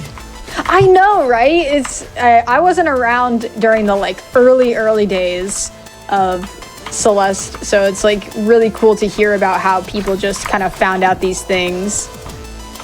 There actually was like a very we'll get to it more when we talk about Farewell, but there's a very recent kind of glitch actually that called the dash trigger skip in Farewell. That's a very new development, and it's pretty amazing that there's just new stuff still being found. Even with this is like, you know, one of the most popular speed games of all time. You'd think everything would be found, and we're still learning, still growing, and I think that's really cool. So we're approaching a pretty popular, pretty famous skip called we got the 3A demo dash. So demo dashing now with the new patch is just a bind in the menu, and it means that Madeline does a little crouch dash and her hitbox is smaller. So I'm gonna grab this checkpoint. I'm gonna scoot up on the wall, and I'm just gonna do a little bit of a crouch dash to try and squeeze through these dust bunnies. There we go. So very funny. You gotta learn that lineup, but then you just get to kind of skip a bunch of stuff. Made a lot easier with the demo dash bind.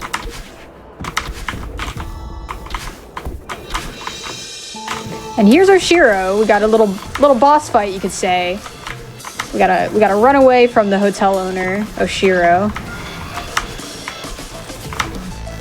It's one of those sections casually that took forever, but is pretty consistent in the speedrun in most cases.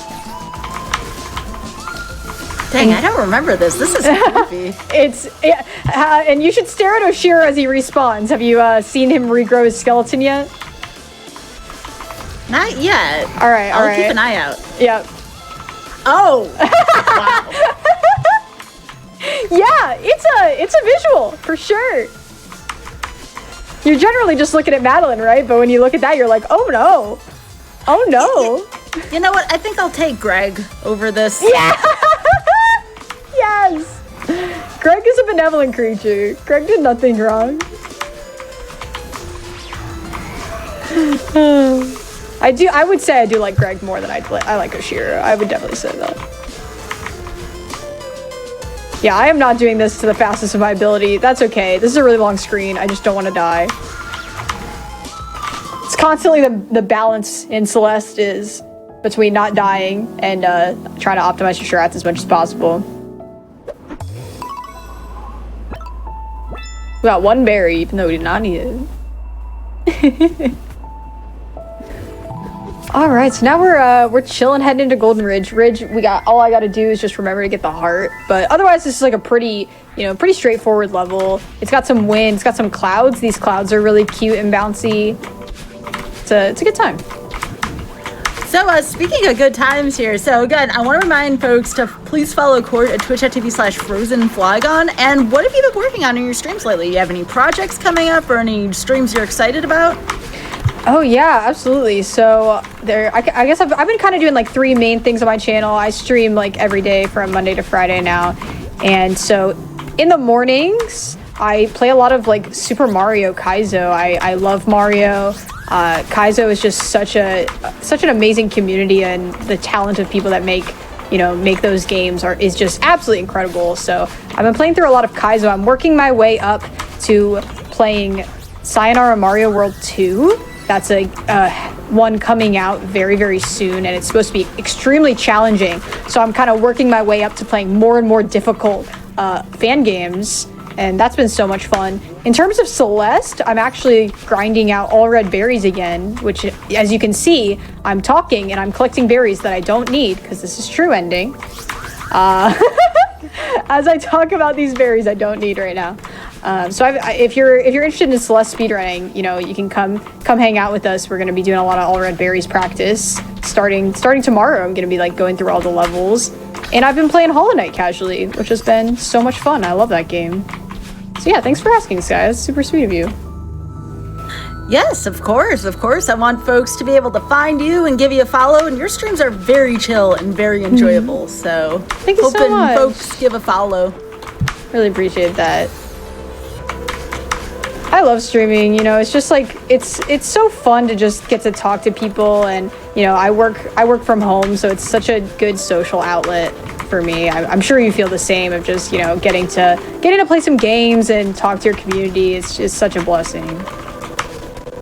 Oh, absolutely, yeah. And I assure y'all, Kaizo Ironmon is not the only kind of Kaizo around. There was a lot of things around before Kaizo Ironmon or Pokemon, I assure y'all. Oh yeah, we were the OG, the Kaizo Mario. Yep, that's true. I've never played the Kaizo Mario World Series. There's a trilogy. It might be on my list someday, but yeah, just super tough Super Mario World games. They're really, really fun. I just like playing tough platformers. As you can see, you know, we had V earlier, we had this, like, that's just completely like the genre I feel at home with. It's like playing hard games but having a comfy time doing it. Yeah, that's how I feel when I used to run the 2D Castlevania series, and I'm kind of missing some of 3 at least. Yeah, absolutely. One thing I do like, though, about Celeste here is it seems like the checkpoints are, with the exception of Farewell and some of the stuff towards the end, it seems like at least while you're trying to get familiar with the game, they're pretty generous. So it does allow you this nice room for error to learn the game. 100%, and I think that's why it's really familiar, both casually and as a speed game, is like everything's broken down into these like bite-sized portions. And, you know, playing the game casually, it's like, okay, I just need to get to the next screen. And it makes it a lot easier to kind of work your way through, and I think it's really nice and forgiving. You don't have to worry about running out of lives. You don't have to worry about like, oh my gosh, did I forget to save? You're just going through these challenges and getting better and better as the game goes on. Oh, someone had asked if you had played any of the Grand Poo Worlds, speaking of Kaizo stuff. So yeah, I'm working towards that. My goal is after playing Sayonara 2, I'm actually going to play Grand Poo World 2. That's like on my trajectory, because I've cleared Invictus, which was like one of my big projects this year, and absolutely loved it. Invictus was amazing. So now I'm working my way up to more difficult hacks to, yeah, hopefully play Grand Poo World 2 by the end of the summer. That's my goal, is to beat it by then. So wow, absolutely. I've watched so much of that game, and it's, you know, just, it's a technical achievement to be able to play that, and so I'm really excited for that. That's absolutely coming up on my agenda. Yeah, someone in the chat was talking about how Celeste is very accessible. Yeah, we were talking about how it kind of gradually builds up. I think if someone is looking to get into the genre of a more Kaizo-esque, more difficult platforming, I definitely think this would make for a good entry point, because there is that variety of difficulty throughout the game. Oh, absolutely. I completely agree with that. And like, you know, you also can just play as much of it as you want. You can go through Summit and call it a day, or if you're looking for even more of a challenge, you know, check out the B sides, check out the C sides, and then of course there's Farewell, which is kind of like the paramount of difficulty in this game. There's something for everyone, but there's also the assist mode that really allows people who maybe don't have as much platforming experience to be able to tweak the game to make it more accessible. And I think that's just so delightful. You can give yourself more dashes, you can give yourself more stamina. You know, a lot of people don't jive with the stamina mechanic. You can just remove that entirely. There's a lot of amazing options that make this game just great for pretty much everyone, I would say. So now we're heading to the cassette, and you're like, what the heck? So there's a kind of a funny thing in this game where if you beat the B side of a level, it'll unlock the next chapter. So Mirror A, where we just were, is a pretty lengthy chapter, and Mirror B is much faster, and you also get a red heart out of it. So we talked about how we need 4 hearts to access core. 5B is commonly used in both the any percent route and the trending route. So I'm very comfortable with 5B. It's definitely a step up when you're first learning it but it's much faster than 5A at most levels of play. So here we are, and we get to hear the jam and jazz.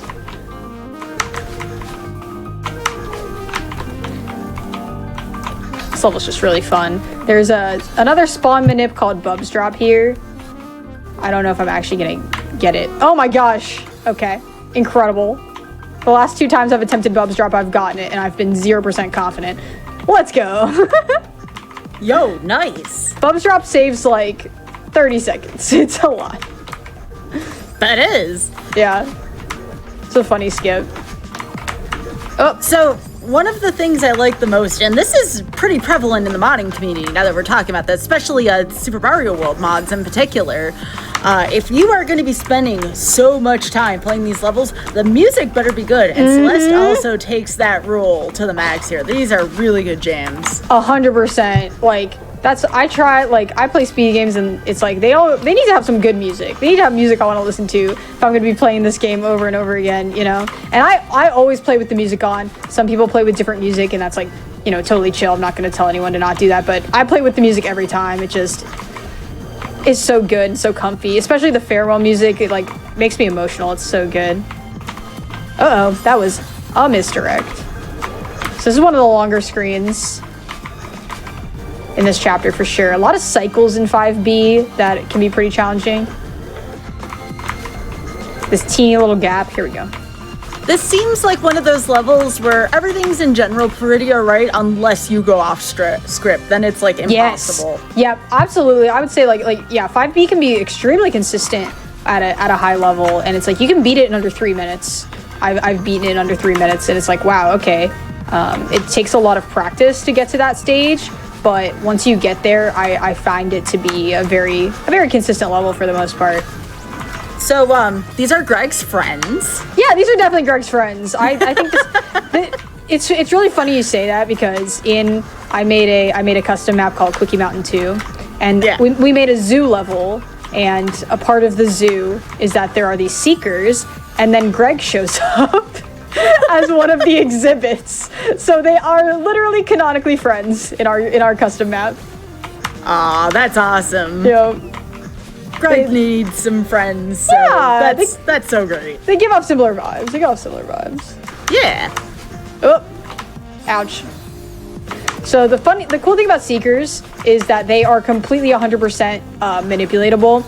It's all based upon where you move Madeline. It's going to be consistent if you do the same things. So that's, again, what I was talking about with, like, this level is very challenging to learn, but over time becomes super consistent, and that's no exception. So now we've got the Theo section of 5B.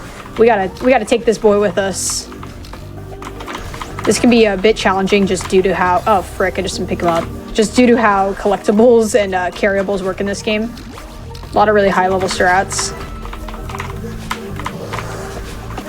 Popping that Seeker. This is called the Gauntlet Room, because we just have a lot of these like little mini challenges with the Seekers. Oh wow. Yeah. It's a very fun screen. I did not want to go there, but that's okay, Madeline. We're good. Theo can activate these coins for us, and actually like has to in this screen. This is like an escort mission. It is. Oh, it's 100% an escort mission. Aww. And Theo doesn't believe in us. This one is clearly impossible. Nah, we got it. No problem, man. It's all good. Are you serious? Clearly impossible. Clearly. With this like kind of like crystal thing. Wow. Wow, these puns. He doesn't believe in us. Come on, Theo.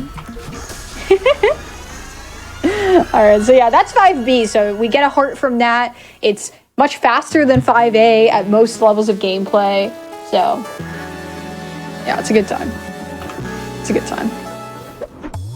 Oh, and I saw in the chat earlier that one of your previous contestants was talking about 8 bow ties or something. I think I can beat that. So here we go. We've done 5 levels so far. Let's add 1, 2, 3, 4, and we were talking about gators earlier. I'll add my little gator bow. Let's add 5 more bows. Why not? There we go.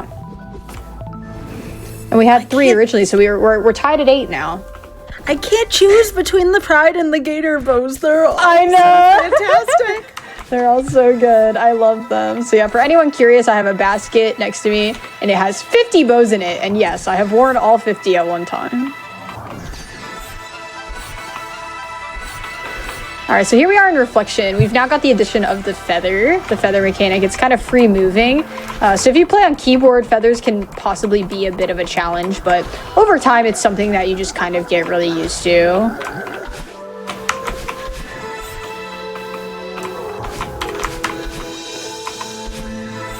Reflection is actually a chapter I play fairly often because there's no berries in chapter 6, so you just play 6A through and through. It doesn't really change depending on what category you're playing. This is my favorite chapter casually, especially the battle and boss fight is like really, really fun. This game has like some of the most unique boss fights I've ever seen in a platformer. You know, it just has so many different ways of building that tension and making them so interesting and fun.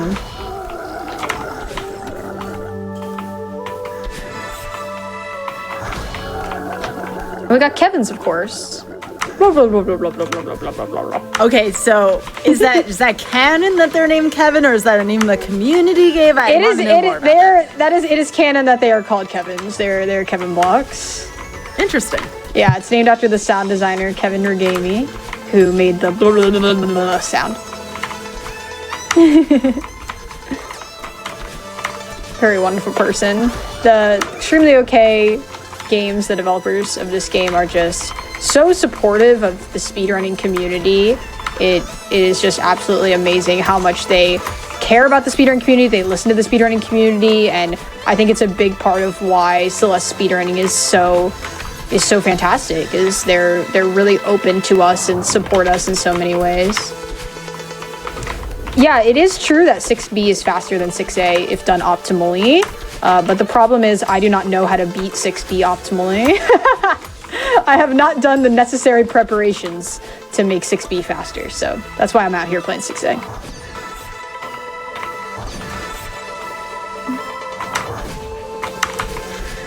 The B-sides in general are not really my forte in Celeste. I play a lot of, you know, True Ending, All Red Berries, Farewell stuff, so I'm not as experienced at the B-sides. I've never really grinded 6B before.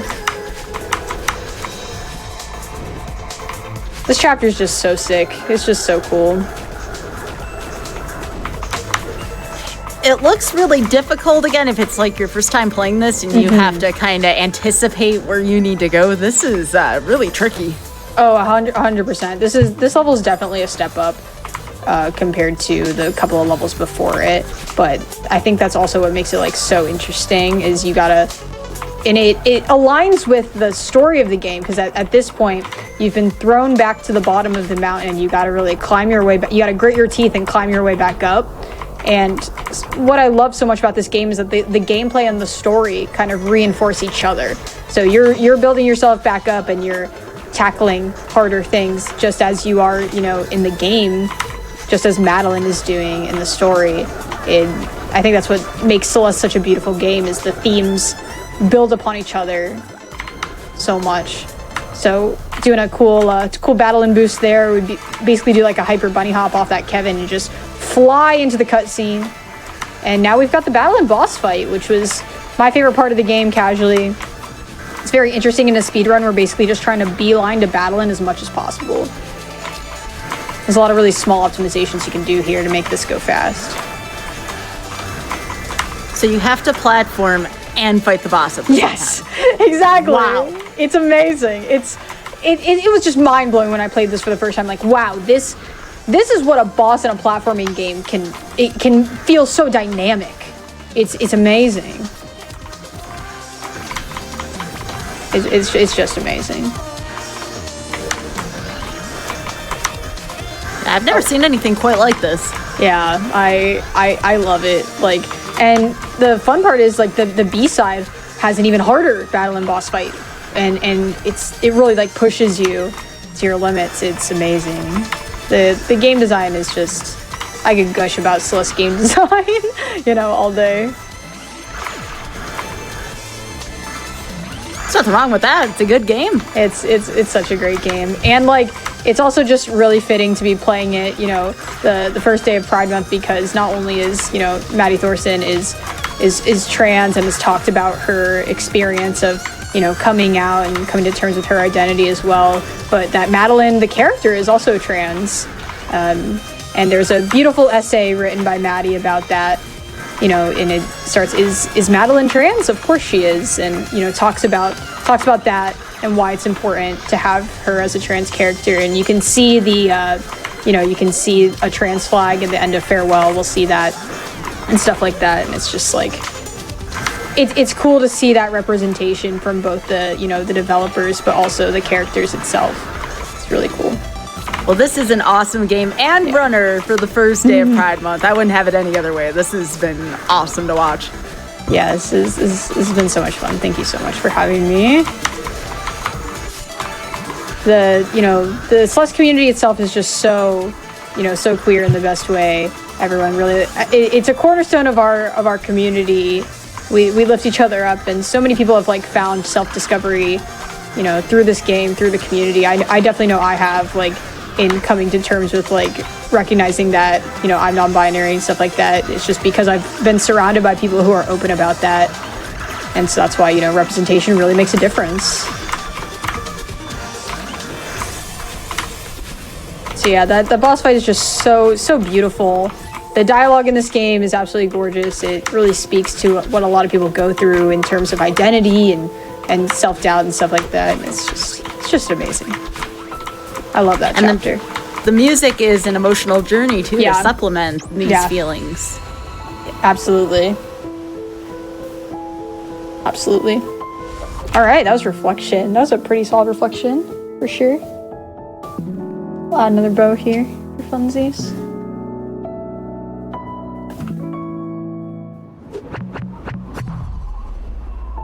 Wow, I actually did not know any of those facts about this game. So now I'm watching this game through a completely different lens in terms of, like, you know, there's the colors too. Yeah, We were there's just the talking trans about sky. that. Yeah, let's go.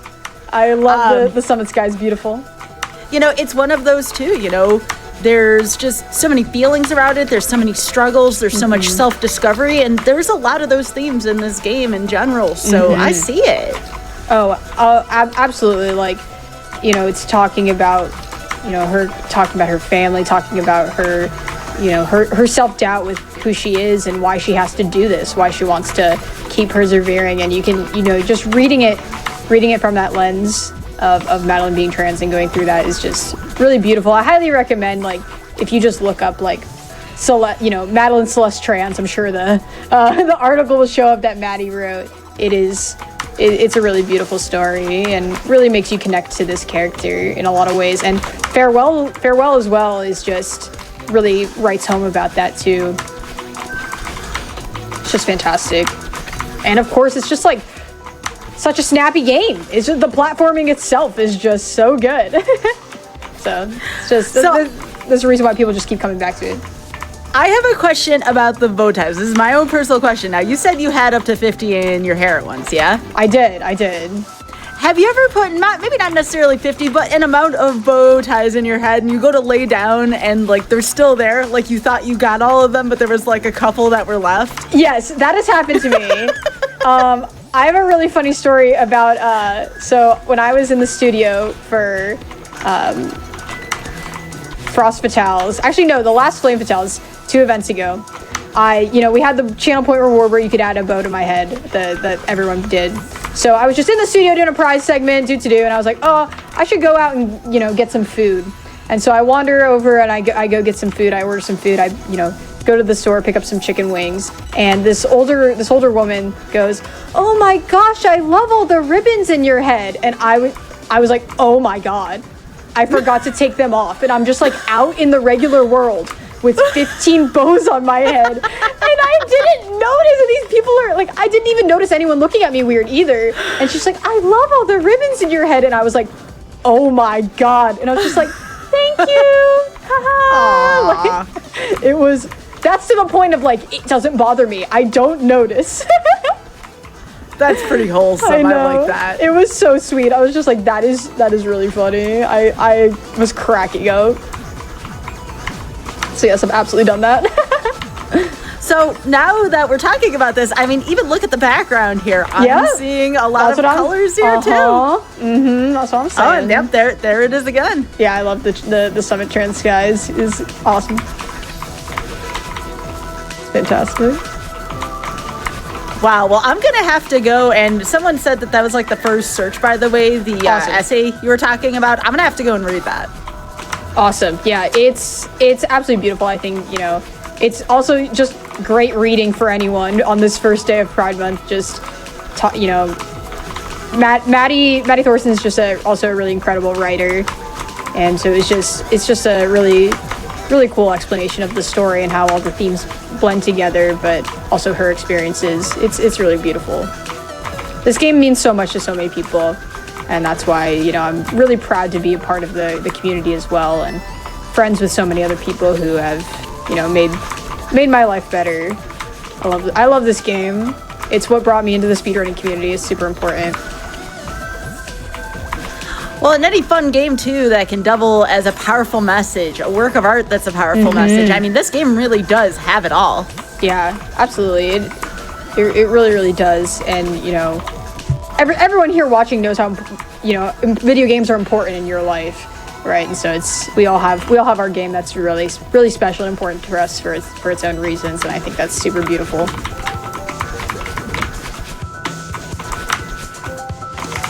And even in the process of like speedrunning itself, you come to terms with your own journey of persevering, climbing your own mountain of what you want to achieve in speedrunning. It's just kind of a self-fulfilling prophecy. Wow, this level is beautiful looking.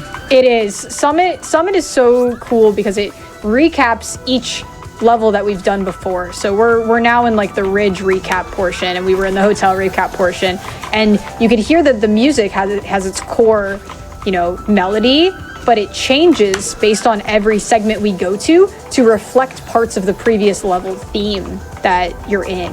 And it's just such a masterpiece of, you know, carrying themes through music. It just kind of like those motifs stick with you. It's really cool because we're gonna travel to like the Mirror Temple section after this, and yeah, it's really cool. And you have 2 dashes as well, because Battlein, after the boss fight, Battlein's joined in with you to help us climb the mountain, and that's why we have 2 dashes. And I just think that's really cool from both a story and a game perspective. I think when this game was designed, just based on my own personal observation, it almost seemed like the developers had speedrunning in mind. You know, we've been seeing like timers and different modes and different difficulties. Like, this is just everything that a speedrunner would want in a game and game modes. Oh, 100%. Like, you can turn on the chapter timer, you can turn on the file timer. You know, you have the developers absolutely encourage, you know, all these texts. They've made sure to, when new updates came out, like when Farewell came out or when patches came out, to be accessible to speedrunners. Like the very newest patch I was talking about earlier, like added a lot more menu binds, so you can give yourself like speedrunning tools within the game itself, which is just so cool. Because if you think about it, like speedrunners are going to be the people who are playing your game the most and talking about your game. So it's like really wonderful that the devs want to make sure it's, you know, good from both a casual and a speedrunning perspective. So they absolutely care about how the speedrun is going, and wanted to make this game really work for speedrunning, and I think it does.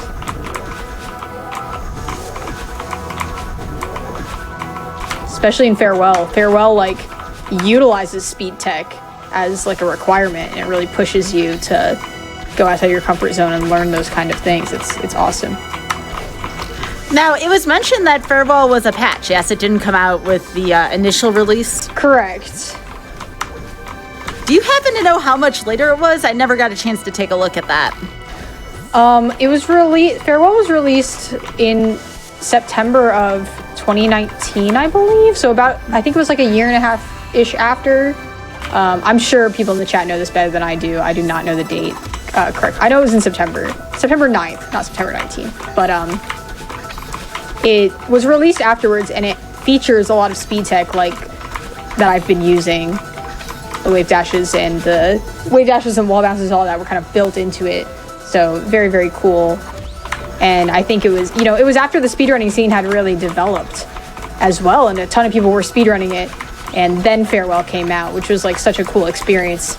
Basically, people who are experts at the game still getting to discover, new stuff and getting to play all new stuff. It was really cool to see the DLC. Farewell was released, and it basically took as long as the main game did for me. I played the main game in about like 12 hours, and Farewell itself took me like 8 or 9. It took a while. Has a lot of stuff in it. Yeah. Well, that's the nice thing about learning newer games too, right? You never know if there's going to be some kind of add-on for it. Yeah. It's so cool. And I was definitely one of those people that's like, oh, I love speedrunning Farewell. And some people are like, no, it's not really for me. And I'm like, yeah, that's totally chill. That's why there's so many amazing categories that, you can play something that you enjoy.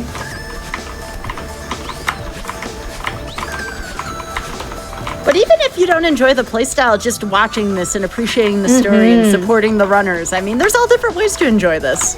Oh, absolutely. I think it's so much fun to watch people play this game. Like, I like to also do the opposite. Like, I know this game so well, but I love watching people play it for the first time and, like, seeing their reactions of going through things. And, like, there is nothing more pure than, like, watching someone get to the summit for the first time. It's, like, always so joyful. I absolutely adore it. And I love watching speedrunners of all different speeds learning and growing, and everyone loves to help each other out, which is so cool. There's not this, like, there's of course like competition, but I wouldn't say it's not toxic competition at all. It's very the opposite. People want to watch each other get better. It's like people will like get into a voice call and walk you through how to get better at the level. It's such an amazing group of people. Heck, this flag is mean. Here we go. Summit's just such an amazing chapter. It's such a great culmination of everything you've learned so far. It's really fun to speedrun. Now, did you just skip a flag there, I noticed? Yes. There are some flags we don't really need. We don't hugely need them. It is a risk reward thing, right? Because if you skip it and you die, you will go back. But there are some that are more actually out of the way.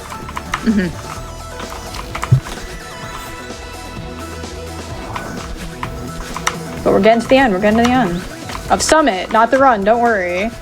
We still got 2 more levels after this. Yeah, we're about 41 minutes in right now. Okay. So. Yeah, that's pretty decent. My any percent time for context is a 32 in-game time. We're at about 37 minutes right now. We obviously had to detour a little bit for the hearts, so it's not a perfect one-to-one comparison, but about 5 minutes slower than my PB, which is not surprising. I have not played any percent since I got my 32. But 1044 Summit is pretty decent for not having played Summit. Aw, that artwork is beautiful. I love that artwork. I've personally drawn that art myself. I love the Summit end screen is so beautiful. All right, so yeah, here we see the pie. We've so far had 47 deaths, and we're at 3730. So that's where any percent ends. But we have 2 more levels to go. We've got core. So if you've never seen core before, oh, I gotta add a bow as well. Let's I have an Adora bow. I'm a big fan of this one. I'll put this one on. Core is really interesting in that, meant to skip the cutscene. You have 2 dashes, but the dashes don't refill when you're on the ground. They only refill when you screen transition or hit a dash crystal. So this level is a bit more of a puzzle than a lot of the other levels, because you have to figure out where to use your dashes. And wait, which heart am I missing? I didn't get the ridge heart. Counting. I missed the ridge heart. That's really funny. The great thing is I can just jump right in and grab it. So it's not a big. It's literally not a big deal. Watch, it's right over here. I just forgot. I mean, it is a big game, and it is a rustier category for you. And look, you're gonna like this. You're gonna like this reference. Oh, yeah, it's Mario 3, right? It is. Yep. Yeah, I figured. I and you saw squish the it down on the platform. platform, and you get the heart. So. Yep, I love it. But the good thing is, it's not a huge deal, right? We just pop in, grab the heart, pop right back. It's all good. It's all good. That's a mercy kill moment if you've ever seen one. Definitely. Missing the heart. We're good. That's really funny. Oh, that is not the first time something like that is happening. It will not be the last, I assure you. No.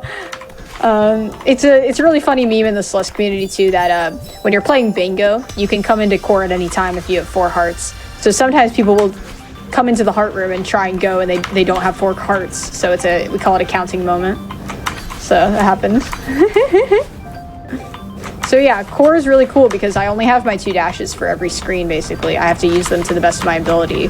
We're gonna do a cool skip here called, we're gonna do a little fireball skip. If you dash while on top of a crystal, you'll get your dash back. So you essentially get 3 dashes.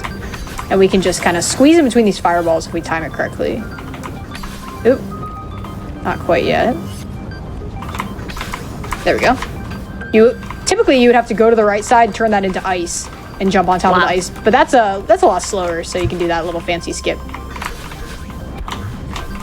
Oh, just missed that. There we go. So yeah, you switch between fire and ice in this level. It's a really thematically cool level.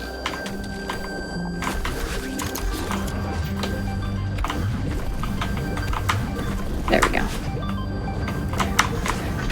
And I've done definitely worse than that in All Red Berries. Just like missing berries. I get to the end of a level and I'm like, what? Where's that berry I missed? What happened? And I, have to go back and grab the berry.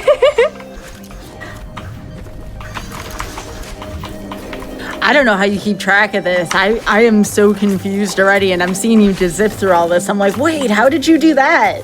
Yeah, the crux of it is like about the 1,500 hours I've put into this game. And that's low compared to some speedrunners. Some speedrunners have done, over 2K, over 3K, but the problem is I play on a bunch of different systems, so I don't have a good number for actually how many hours, but I would estimate I've probably played 1,700 to 1,800 hours of this game. Wow. Yeah. Oh, I would call this an auto-scroller normally, but you gotta go fast to make sure this lava doesn't get you. Yep, so yeah, we've got some chasing lava here. Really doesn't hurt us too bad. We're going a little speedy. Oh, did not mean to dash there. I'm gonna reset this room.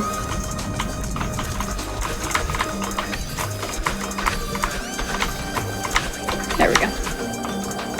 Yeah, core is such a cool level to speedrun, honestly. I would say it's one that you don't get to see a ton of it because it's not any percent. That's the most common category that people play. But it's really satisfying to learn. It's very fun.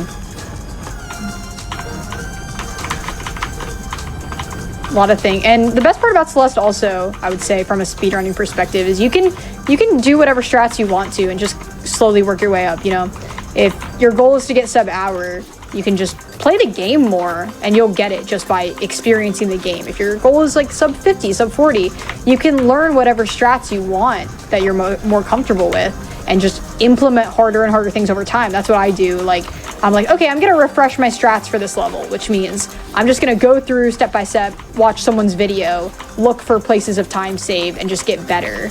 And you just keep doing that over and over and you get better.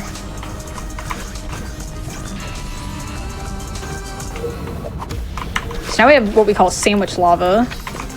It alternates up and down, kind of like on-off switches in, Mario levels.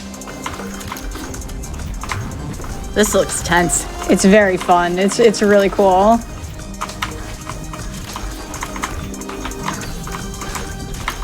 Here we go.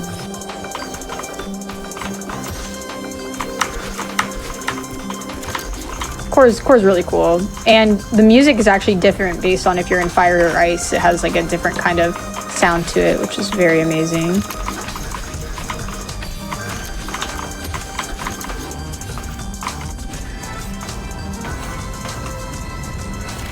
All right.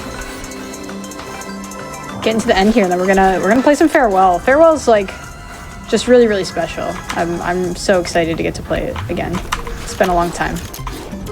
Someone in chat said, I had a hard enough time with Frogger. Agreed. I'm right there with you. Listen, Don't worry Frogger's about hard, that. all right? Frogger's hard. I'm with you. I feel that, chat. Here we got some low grab screen wrap at the end of this. Very fun. Up. Alright, so that's core. Core's really fun. Very, very cool. And we'll add one more bow for good measure.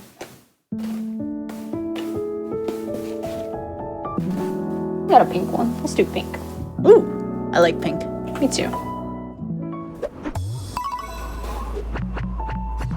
Yeah, Lena Rain is the composer. Just an absolutely stellar job.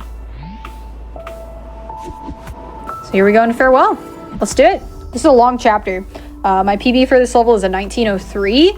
The first time I played this level, it took me 8 hours. The world record's 14 something now. So we'll see how long this takes me. I'm gonna predict that I'm gonna get like a 23 or 24 in game time. That's my prediction. I'm not quite positive though. The last screen of this is very challenging, so hopefully we don't die too much on the last screen. Well, you're about 49 minutes, so All right. you can definitely do this. All right. Well, yeah, we got time. So basically, in that cutscene, Battlein says, you know, you're on your own, and so we only have one dash, but there's the addition of these double dash crystals that let you dash twice. That's a new mechanic to this chapter. There's a couple of new mechanics in here that are really cool. And the theming of this level is great. This part is called Singular.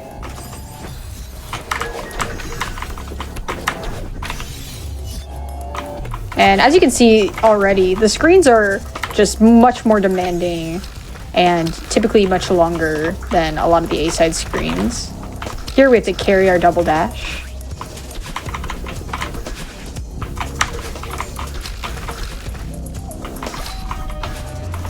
We got this like melancholy strings. Very cool. So now here's another new mechanic. We got the puffer fish. You can jump on them to get your dash back, but you can also, if you're below them, they can explode you, which is very cool. Very, very cool. So yeah, Farewell is like one of the things I've grinded most in Celeste. I think I kind of maybe burnt myself out because it's a really challenging chapter to play well. And there was recently a new skip discovered called the dash trigger skip, or goth skip, as I like to call it, where you actually can have 2 dashes for the majority of this level by skipping the trigger that makes you only have 1 dash. It's really, really cool. Very recent discovery. And it's like one of the first like real glitches that Celeste speedrunning has had. So if you want to speedrun this, you can learn the dash trigger skip, or you can do it no DTS, as we say. So I'm doing this like no dash trigger skip because I have not learned how to do it.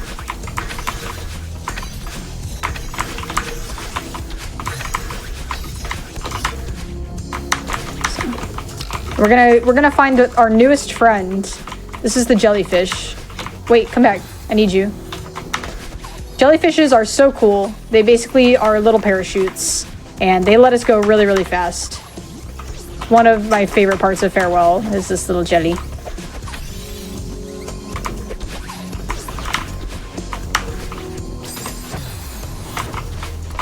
I like how the music's chill too. It's nothing too intense. You can kind of focus. Absolutely. I agree with that.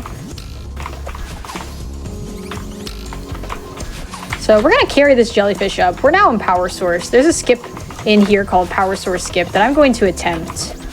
If we don't get it, we kind of have to like go around and do some shenanigans. So gonna try my best to get it.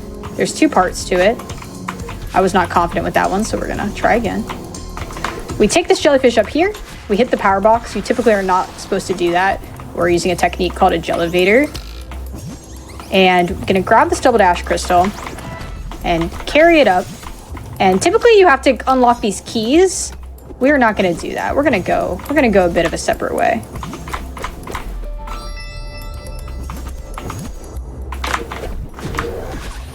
I am so happy I got that. Okay, that saves a lot of time and is very difficult. If you don't get that, you kind of have to just go in an endless loop of trying it again. But yay, we got it. We still got it. Definitely one of those things that's intimidating as a farewell runner to learn at first is sword skip, but I'm happy I've played this so many times I still got it. And now we're into Remembered. This area is a lot brighter. It has this cool little violin section.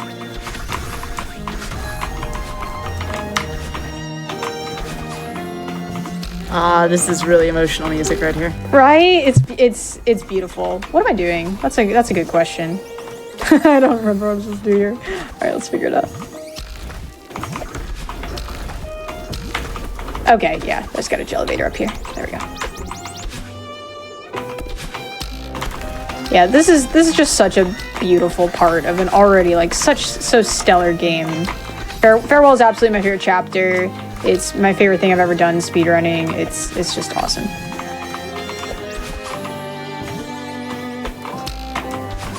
There we go.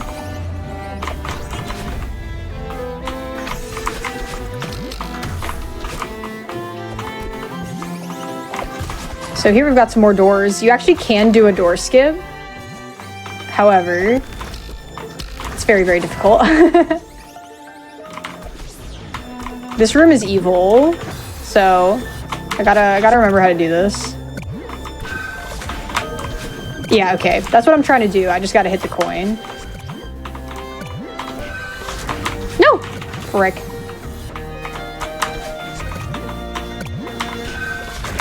No!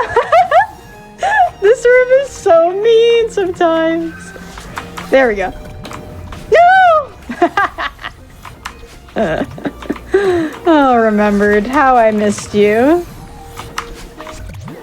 This is a funny one. There we go. Oh, man. I don't get the doorbell sound effect. I think that's one of the few things in this game. I'm like, that sounds kind of out of place. It's so funny. Like, it literally, I've had people that, like, you know, will come into my stream and they're like, is that your doorbell? I'm like, nah, that's just Celeste. They're like, oh, okay. It makes you wonder if it's ever made a dog bark before because they think it's their doorbell. I've had friends who tell me, like, my cats hate when you do the doorbell sound in Celeste. I'm like, that is so funny. That cracks me up. No. This is one of the tougher screens casually for sure. You have to like take this auto scroller block across the room, and it's the setting up the different parts of this is very, very challenging.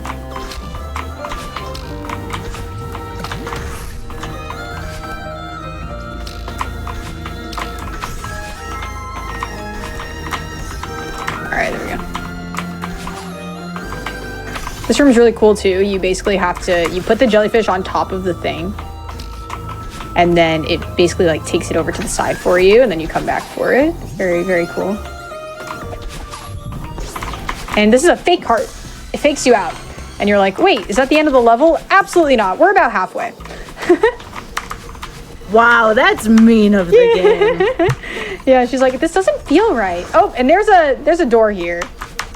We can skip that. So typically the game wants you to beat all the B-sides before you come here. We're good. This is where you learn how to wave dash. We unfortunately do not have time for the wave dash PowerPoint. We're kind of doing a speed run, but it's very excellent. Teaches you how to do the speed tech that you need for the rest of the chapter. And this is kind of the little tutorial section. Teaches you how to wave dash and wall bounce.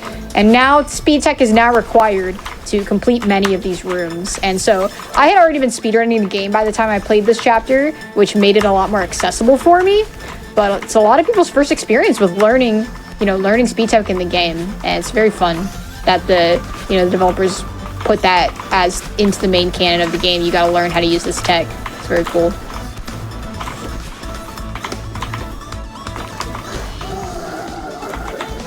And here we got the return of Kevin. Basically got to use the Kevin to break down that block. Then come up here, hit him again. Whew. This section is called Event Horizon. And we always joke it kind of sounds like a news broadcast, the beginning, the do-do-do-do-do-do. So a lot of times when you get into this section, you'll just say breaking news in the chat.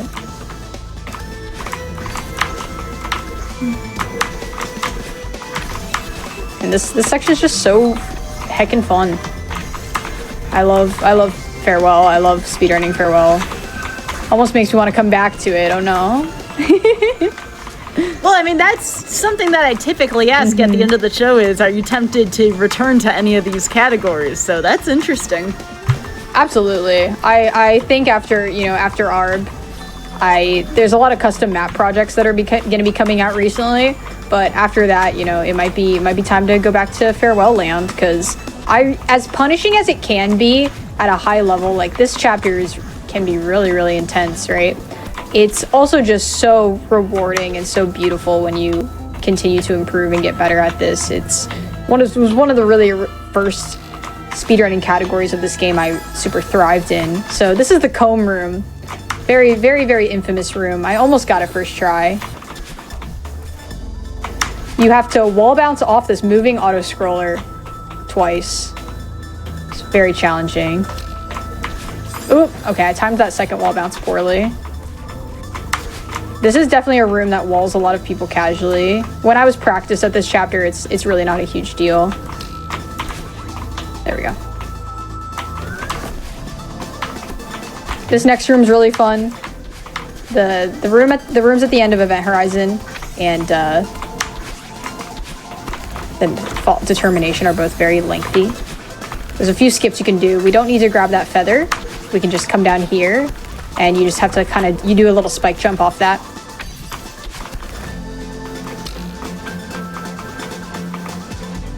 There we go.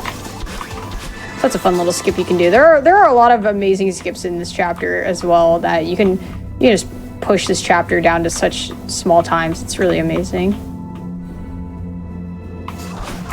It makes you feel like your job is never done because you can still go even faster. Oh, absolutely. I think that's what's why so many Celeste speedrunners are still constantly at it. It's like there's always so much more that we can learn and improve at. It's awesome. And you can push it as far as you want to. Like, there are some categories I'm totally content with. Like, I have my 32 in any percent, and I don't really feel a need to come back to that category. Whereas, like, for all red berries, my goal is to get sub-hour. My goal for true ending was sub-hour, and I got that, and I was, like, totally content with it. I'm like, all right, I'm gonna move on to some other categories I super care about. I'm gonna speedrun some custom maps, stuff like that. So there's always so much you can do in this game, and it keeps it fresh for myself. By the way, a little under 20 minutes left.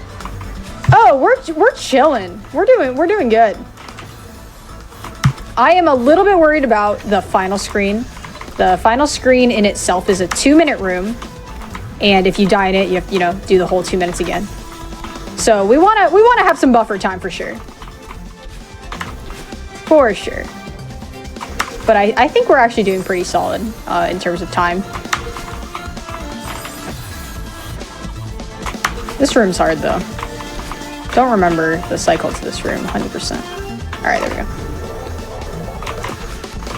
Okay, how to do this room. Okay, yeah, you super off of that. And then fall down. This room changed since I speedran this game. Since I speedran this chapter, so I didn't really remember how to do that one for the longest time because it was changed. But we got through it. We're coming up on one of the more challenging screens for me. It has a lot of fireballs and cycles and stuff like that from core. So this screen, we actually can like jump off that wall there. We need to collect all the coins in this room before we can progress.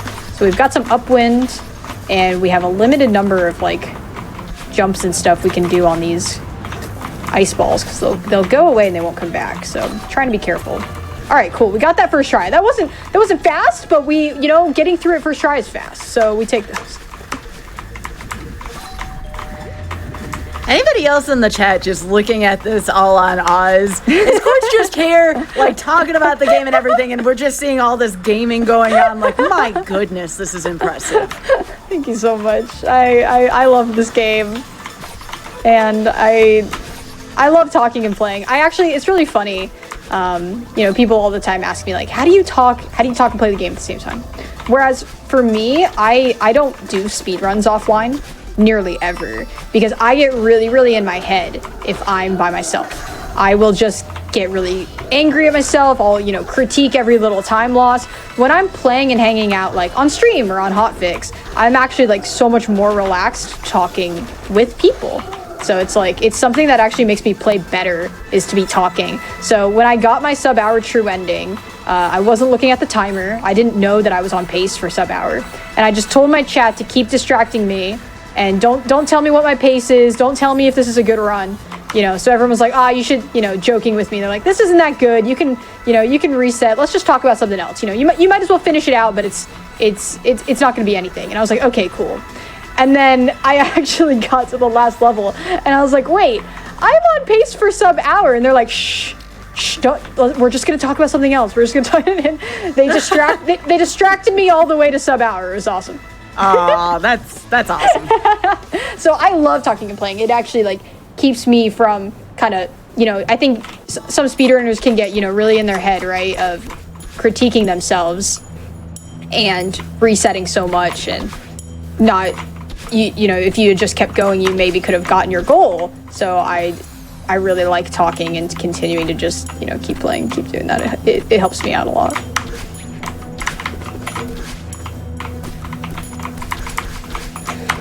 So this is called Stubbornness. This is definitely one of the more challenging parts of Farewell. Everything's on this timer, and there's now 4 different blocks. There's the, you know, green, blue, yellow, purple that we have to use to get through here.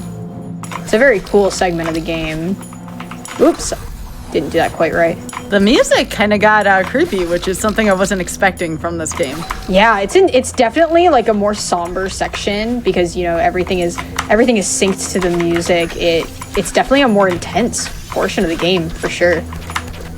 Ooh, I'm really happy I got that cycle. That's a tough room. Ooh. Yeah. These rooms are really, really challenging.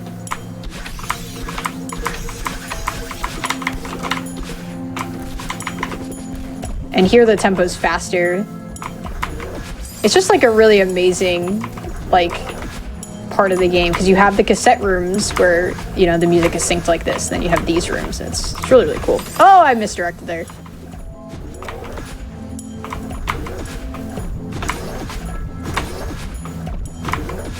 There we go. Meant to dash down. And here the music's really slow. It's very, very cool how these screens are all synced up. It's the shortest part of the run, but it can definitely be stressful. All right, heading into Reconciliation. This is my favorite part of the game by far. Incredibly emotional. It is I love the jellyfish so much. The dynamic music in this section is going to just blow your mind. It's amazing. So this is Reconciliation. This is why I really started speedrunning Farewell. I just fell in love with this section, and you know, a lot of people consider this to be the best part of the game. Just this checkpoint right here. So you have this bird. A big part of the story is, you know, chasing after this bird. And now the bird and Battlein had been fighting with us as well. They both want to help us get to the end. They want to help us get out of here, and it's just a really emotional but also like very beautiful part of the game. And again, just talking about how the gameplay and the story just loop upon each other to make both, you know, better than the sum of its parts. It's really amazing. And there's still, like, you see the skips there on purpose from the devs. Like, they absolutely built stuff in for different cycles for speedrunners in this. It's so cool.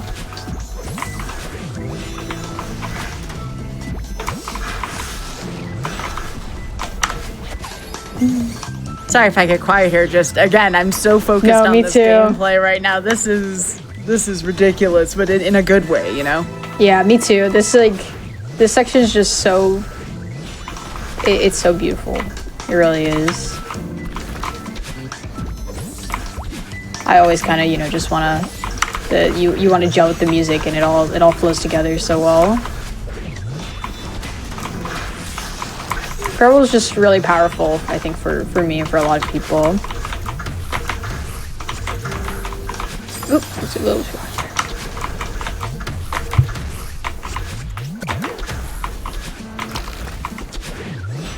there. Here, I'm just gonna skip the feather and just go underneath it instead. And we also, you know, bring back past things from other chapters, like the dream blocks and stuff like that. And the layering in the music changes depending on how far you've gotten in the level, and it, you know, progresses alongside you. So now you hear this new part coming in, and that's the main Celeste theme that you hear from like City and Reflection. It's so beautiful.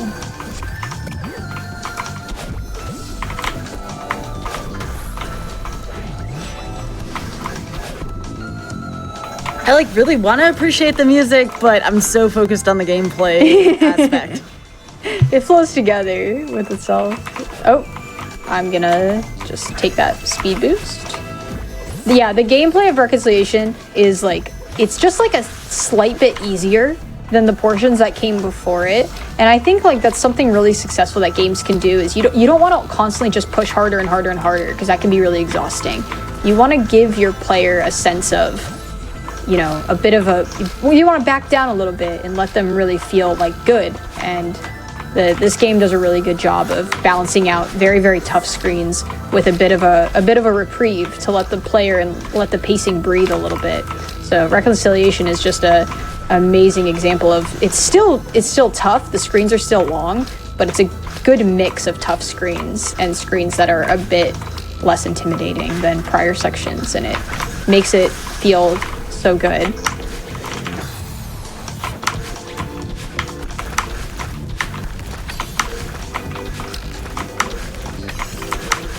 Like, this is just pure movement. There's no floor, and it just feels really satisfying to get through it.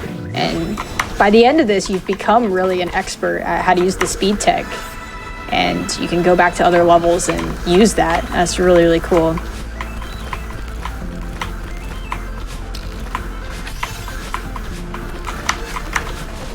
Oh, that was cool corners.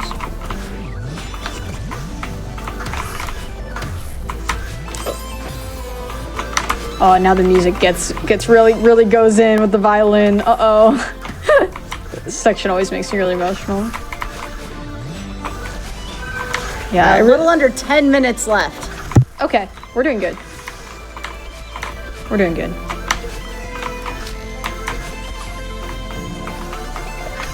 We only have one more checkpoint to go after this.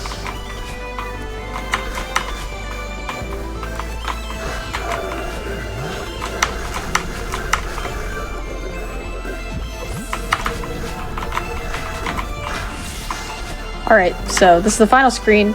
This is it. We're almost out of here. So this screen is 2 minutes in itself. It is the true final challenge of Celeste. It feels very, very Kaizo-esque. You know, you have a kind of a marathon of a screen. It's incredibly well balanced. It's really fantastic.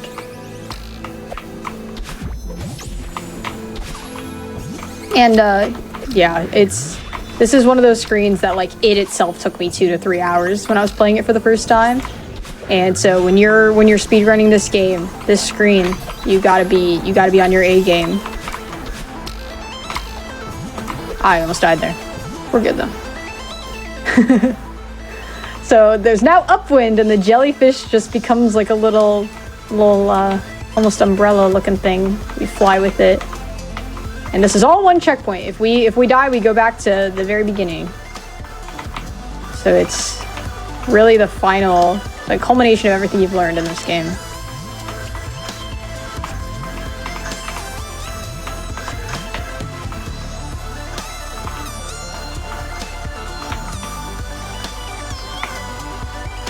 All right, that's good.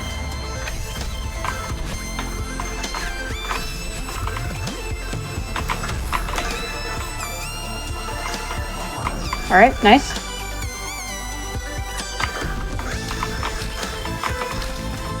Oh, getting to the end.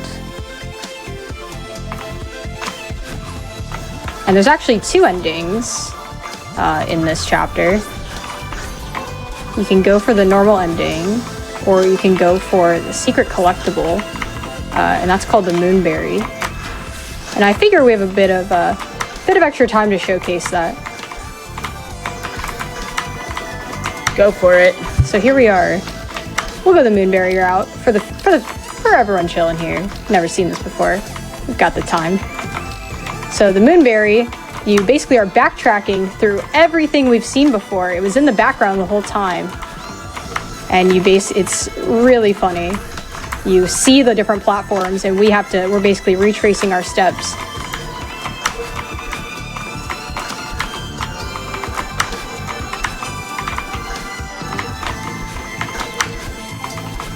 And so we've gotten to a checkpoint now, but before, if you die there, you still have to go to the beginning of the screen, so it's a bit scary. I'm glad we made it to the checkpoint. There's an additional challenge, so this is like for the... I had never done the Moonberry until after I'd started speedrunning this game, which was really funny. And I did it for the first time with everyone, which was really, really fun. So this is a funny manipulation. We talked about Bub's Drop earlier. The game requires you to take a death here in Bub's Drop.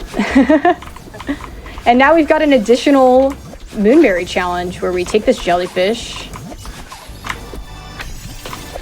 and we have to carry it all the way up to get our collectibles. So this is like a true testament of like, have you mastered how to use the jellyfish? And it's such a cool hidden collectible that they put in the game. It's really, really cool. Oh, we're not gonna fall. We're good. Everything's fine. Not worried.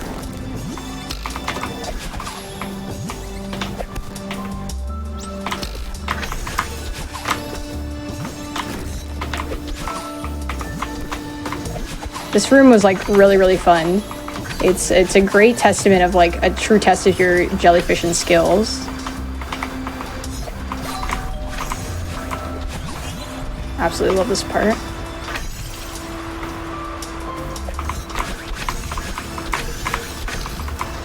All right, and time is coming up real soon.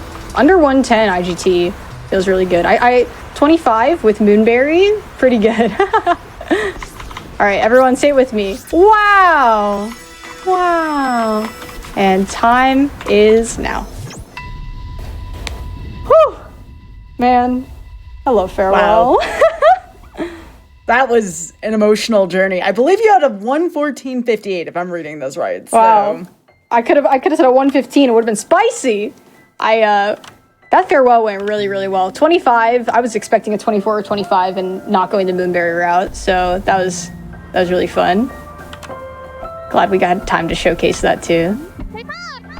Granny! We're gonna skip this for spoilers, but I do want to showcase the pride flags that are in Maddie's room. So I think it's after this. She goes over to her computer. Yeah, so you can see there's a little medicine next to her desk. You can see the picture of Granny. And there are her little pride flags. We got a rainbow flag and a trans flag hanging out right there. And you can see Theo's cat. So that's very, very important. So happy Pride, everyone. Wanted to showcase that. Madeline is trans and awesome. And shout outs to all the members of the LGBTQ community in the Celeste community and here chilling right now. So thank you guys so much for having me. This was really, really an amazing time. Oh, of course. Well, thank you for being here, Court. So a couple questions I have here in closing. Would you recommend the Mercy Kill experience to runners? Oh, 100%. It's so much fun. The great part is you don't even have to practice. You just show up and hang out with Sky and have a great time.